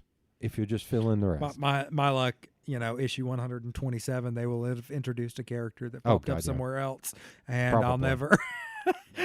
Well, all of these were $2 a piece, but this issue was the rest of your Christmas. I gotta look that up because I'm curious. 193. Oh, that's a lot more issues than I thought. Because I think I ended about 118. I like that he couldn't even he's like, I don't have another 7 issues in me, so. I think that was the point. Yeah, I he's think just it was. He didn't want to end on a weird. Um, I have only read through issue, I think 101 or 102. Still, that's so long. Like, to think if that's one a month, Yeah. that's crazy. I can't. It's hard for me to really get into a. But then again, like, how long was Carrie on Lucifer? Didn't he do that for a long time? I think it's no more than Sandman, like 70 issues maybe. Okay. And I mean, even Sandman. Did he end it, or did somebody else take it over? It was ended for many years, but someone has started writing it again. Okay. It ends. Spoiler. In a way that should be ended with like Lucifer being done with what he wants to do, Yeah. and everything kind of set in a place where I'm sure the new ones are good, but the whole plot of that is Lucifer making a deal with God, saying, "I think I could do creation better than you," Yeah. and going outside of the universe and making his own and rebooting it over and over, trying to come up with a way that is a better creation. Yeah. Which is why a police procedural hurts my feelings. And he's got black hair. That's a weird thing. That like didn't in the And book they make he him has- sleazy. He's like- got white hair. Yeah, or like almost like with like a hint of glow, like Yeah. like yellowish orange in it. And they made him sleazy, which he's not. In the comics, he is the most he's just prideful. Yeah. and he's self-serving, but not like in a like necessarily a devious he kind of way. It's I need you to do this for me, and I won't give you all the information if it doesn't benefit me. Well, my hope is that a few. I also thought I heard like little voices. I thought I kept hearing clicking. Yeah, I hear this. but I thought I heard something that was Oh, that's water dripping. okay. Yeah. I thought Now we I got what that thought is. we were being invaded. Well, I'm ready with my Walking Dead image pulled up right here. I'm hoping that enough time will pass to where they'll be able to do Preacher correctly for TV. You know, And I'm thinking, did the Lucifer show end? I don't know. I think Netflix picked it up or something. But my thought is, whenever they finally get their shit together on Sandman, there's a chance you make it your Lucifer show the right way. Yeah, I'm still holding my breath on whether or not they can get their shit together on Well, Sandman. I tell you what, Preacher is the best example. That show sucked. That Preacher, I will argue, issues 1 through 72 or 74, whatever it is, may be one of the best pieces of literature I've ever read.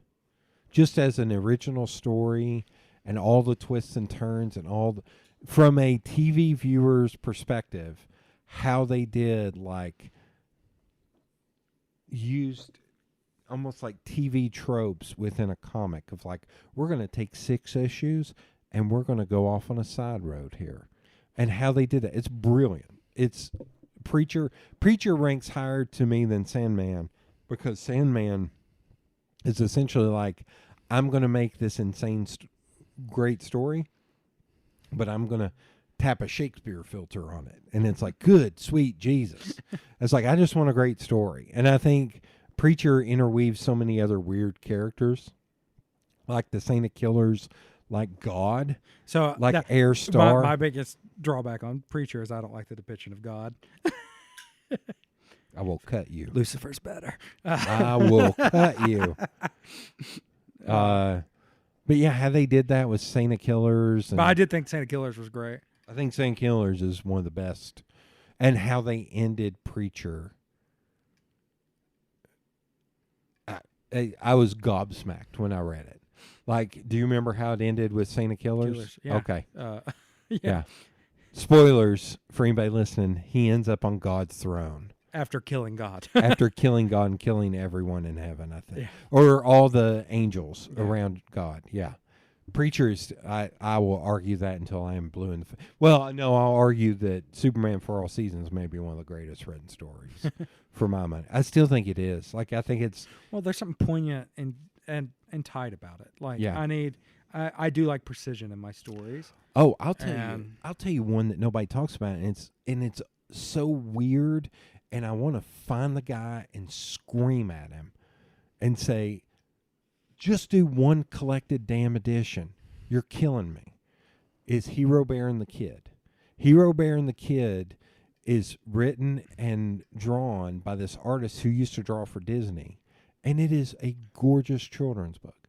The problem is I think he's self-published, and it's all over the place, and he doesn't have just one master edition because he keeps coming out. He's it'll be 5 years, and they'll be oh, here's a new Hero Bear and the Kid story. He's dude, you're killing me.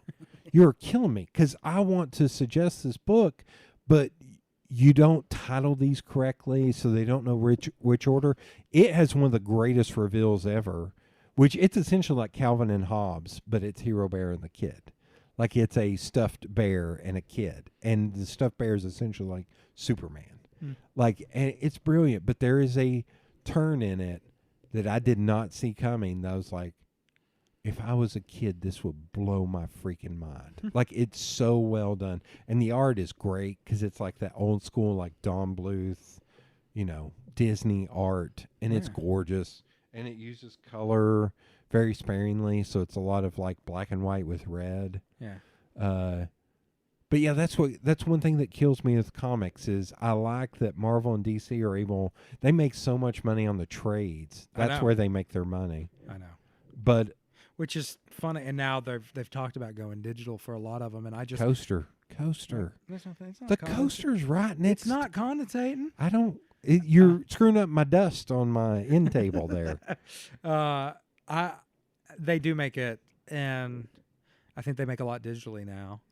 But I it think drives that's me how crazy. Images has survived is on their trades. But Because Walking Dead, it's so expensive, I know. but they sell so many of those trades. And what kills me about the digital, it's what's always killed me about the digital, is I'm not going to pay you the same amount for a digital edition Yeah. that I'm going to pay for a physical. Yeah. Like CDs had this problem, movies have this problem, and comics have this problem. I was like, people want to stream this junk, and so they do have their $10 a month streaming. Like you can download and just read whatever you want. And I was like, but if I could buy the comics for 50 cents, $1 digitally, all you're doing is hosting it. Like Yeah. I would probably be buy sets. Like, cause what do Yeah. you care? You Yeah. once you've put it up there, you're just hosting it. Yeah. Once you've made the money back from the the writer, the and artist, all that kind of thing. But the editor. you know, like I used to say about piracy is when it comes to digital media, your goal, you got to remember you're competing with free. So you got to make it cheap enough to where it's not worth my time to go find it. Yeah. And when it's the same price That's as what kills me about a lot of these movies that they're $20. Yeah. That, and what I told my buddy the other day, we were talking about films you could stream. I was like, if you'll notice, it's getting harder and harder to find streaming films that you don't have to buy. Yeah. Or you don't have to rent. And what I meant by that was I was talking about foreign films. I was like, you can't hardly find foreign films that are just available on Netflix or Amazon Prime. You start to run out really quick. Because Yeah. I started just run through a list. It's like, what about Raid?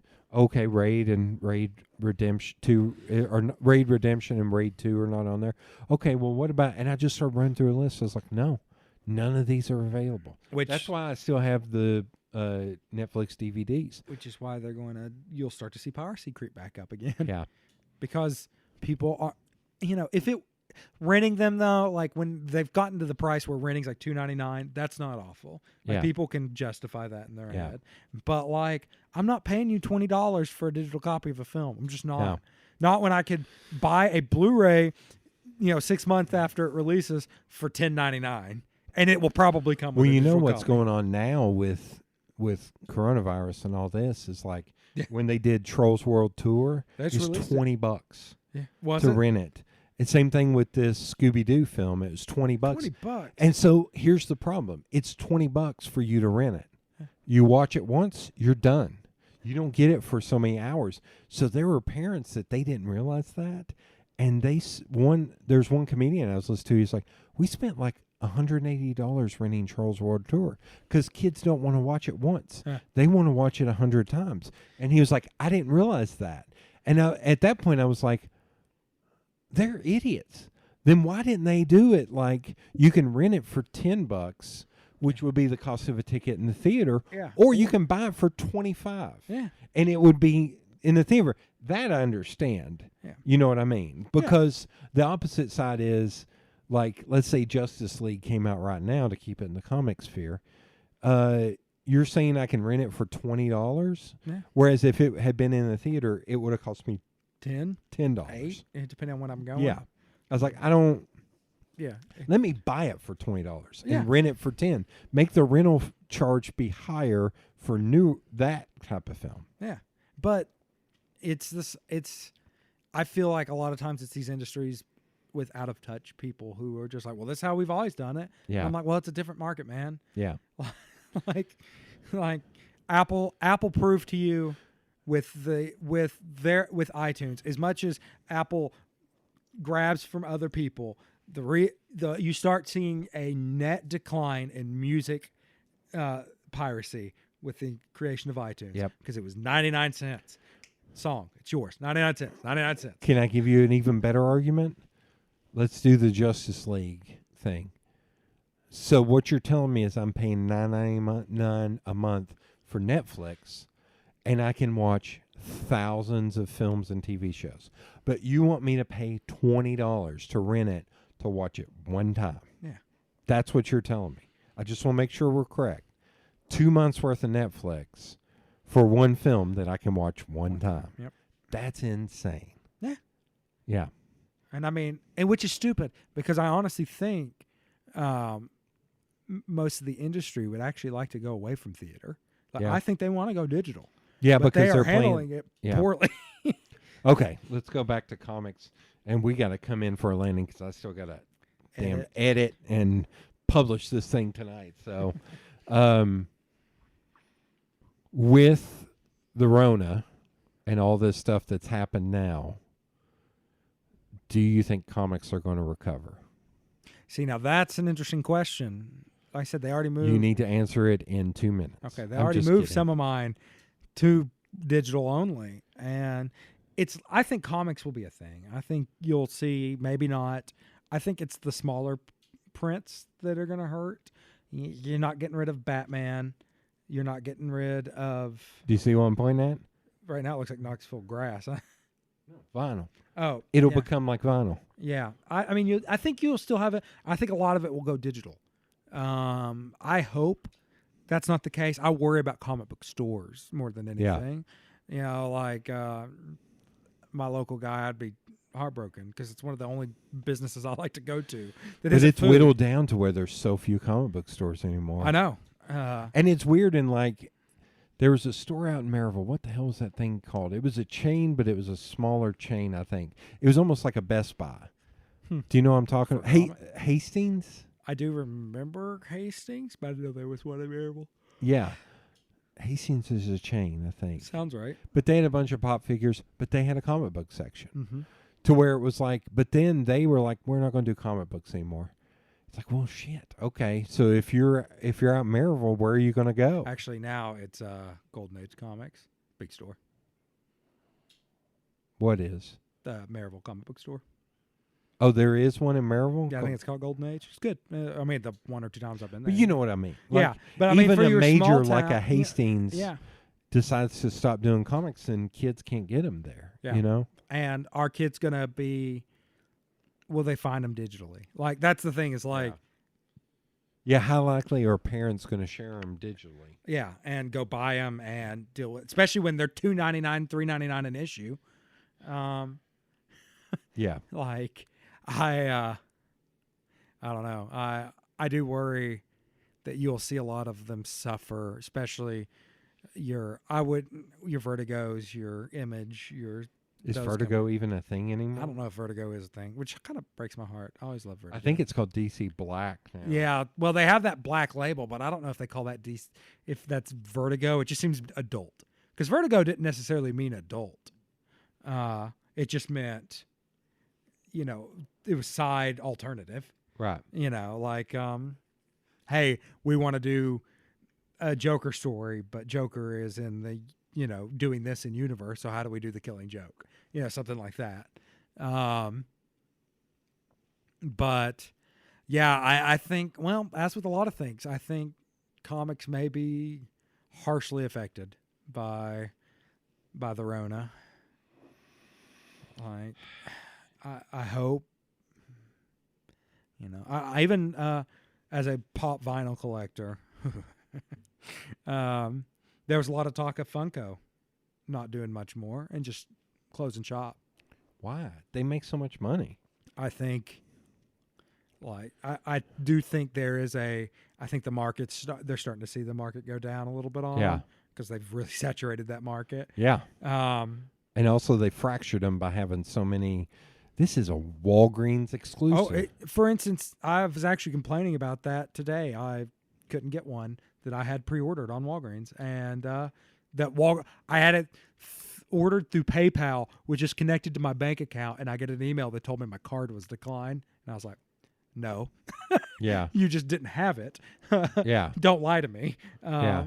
And but it I get exclusives if they're like alternative poses or outfits. But Walgreens gets like actual characters. The original Punisher was Walgreens. Yeah. The original Venom was Walgreens. Yeah. Like, Beta Ray Bill's the one I'm missing, so I'll have to go to a Walgreens and see if I can find it. Oh my God. Okay, so you're more worried about comic book stores, not the comic book industry at large. Yeah, well, not. See, not I think indie publishers with using like Patreon that can and help. Kickstarter, I think Kickstarter has saved a lot of indie publishers So here's the and pushed them away from going to somebody like Image. But here's the problem with that is, well, people, Kickstarter's got a real problem of a lot of promises that never get made. I make no comment about that. And when it comes to comics, they're notorious for having writers who can't stick to schedule. No comment. And We will not talk about this. This is getting into sore subject. and artists who can't. Shut up. Stop talking. I think Patreon's the big thing now. Yeah. But it's a lot of digital comics. It's not like digital through an app, I don't think. I think it's actually digital like you download a PDF Yeah. through that. Which that's not as fun either. It's weird. I think I can't even read books on a Kindle. Like it depends on the type of Kindle. Those the it e-ink. doesn't matter. the I gotta hold something in my hands. So the e-ink where it looks like paper, that one I can read pretty fine on, but I don't like a backlit screen. No. But and sometimes I like the e-ink when it comes to traveling. Yeah. I don't want to lug around a Stephen King. I just don't. Oh. 600 pages. Like, When I travel, Yeah. if I'm on a plane, I will have 3 books on me. yeah, I usually do, but I can also have 100 or 1,000 books on me on a Kindle. I can't. I don't want to. Uh, Okay. I think my thought on comics is they will be almost like vinyl. Some kid's going to find them and they'll make a resurgence in 10 years and people will start printing them, maybe not mass as much. But you got to look at the height of like Stan Lee. It was like, oh yeah, at the height of that, we were printing like 3 million copies of Amazing Spider-Man. And it hasn't been that way for 50 years. So it may go back up to like X-Men in the early 90s numbers, which are like 500, 600,000. I bet it could get back to that point because people may want tangible objects like vinyl. Yeah, the vinyl resurgence. Vinyl's so unwieldy. But that's true. Marvel releases, and it makes me buy Marvel more. Each of their issues comes with a digital copy. Yeah. And I tend to read it digitally. I Yeah. like having my physical copy because I feel them sort of like a collector's item, and I'm more willing to buy vinyl if it comes with a download card. Digital download. Because Every time I buy a vinyl, I'm like, does this have a digital download? And some of the more independent artists are like, no. I was like, I'm going to kill you because it literally costs you nothing to put a digital with this. And Bandcamp makes it so simple to just input a code and have a zip download. because I can't. It's if I'm driving along, I can't listen to my vinyl. I have to set stuff up. Some have said, well, it's on Spotify. Just listen to it on Spotify. It's like, I don't want to have to stream. Like I like sometimes having it on just my a damn physical. phone. Yeah, and preferably, give me a digital copy with high quality MP3 or FLAC. Something that's high quality. Oh, I'm fine with that. I don't care either, but it's. I've got this little thing. Yeah. It's fine. Well, you had that little thing. Listen, Neil Young, you and your Pono system over there. No, I don't care because I can't tell the difference. But if I am going to, do things with the music, having a high quality that I then lower to put on things feels a lot nicer than, trying to expand something that didn't have the quality. What a great way to end anime and comics discussion is talk about quality of digital files music for and music. Which yeah. reminds me, I got to talk to you about something else once we get off this. All right. We've been on here a long damn time, so thanks for doing this. I guess we'll do the movie podcast stuff at a different time. All right. See ya. Bye.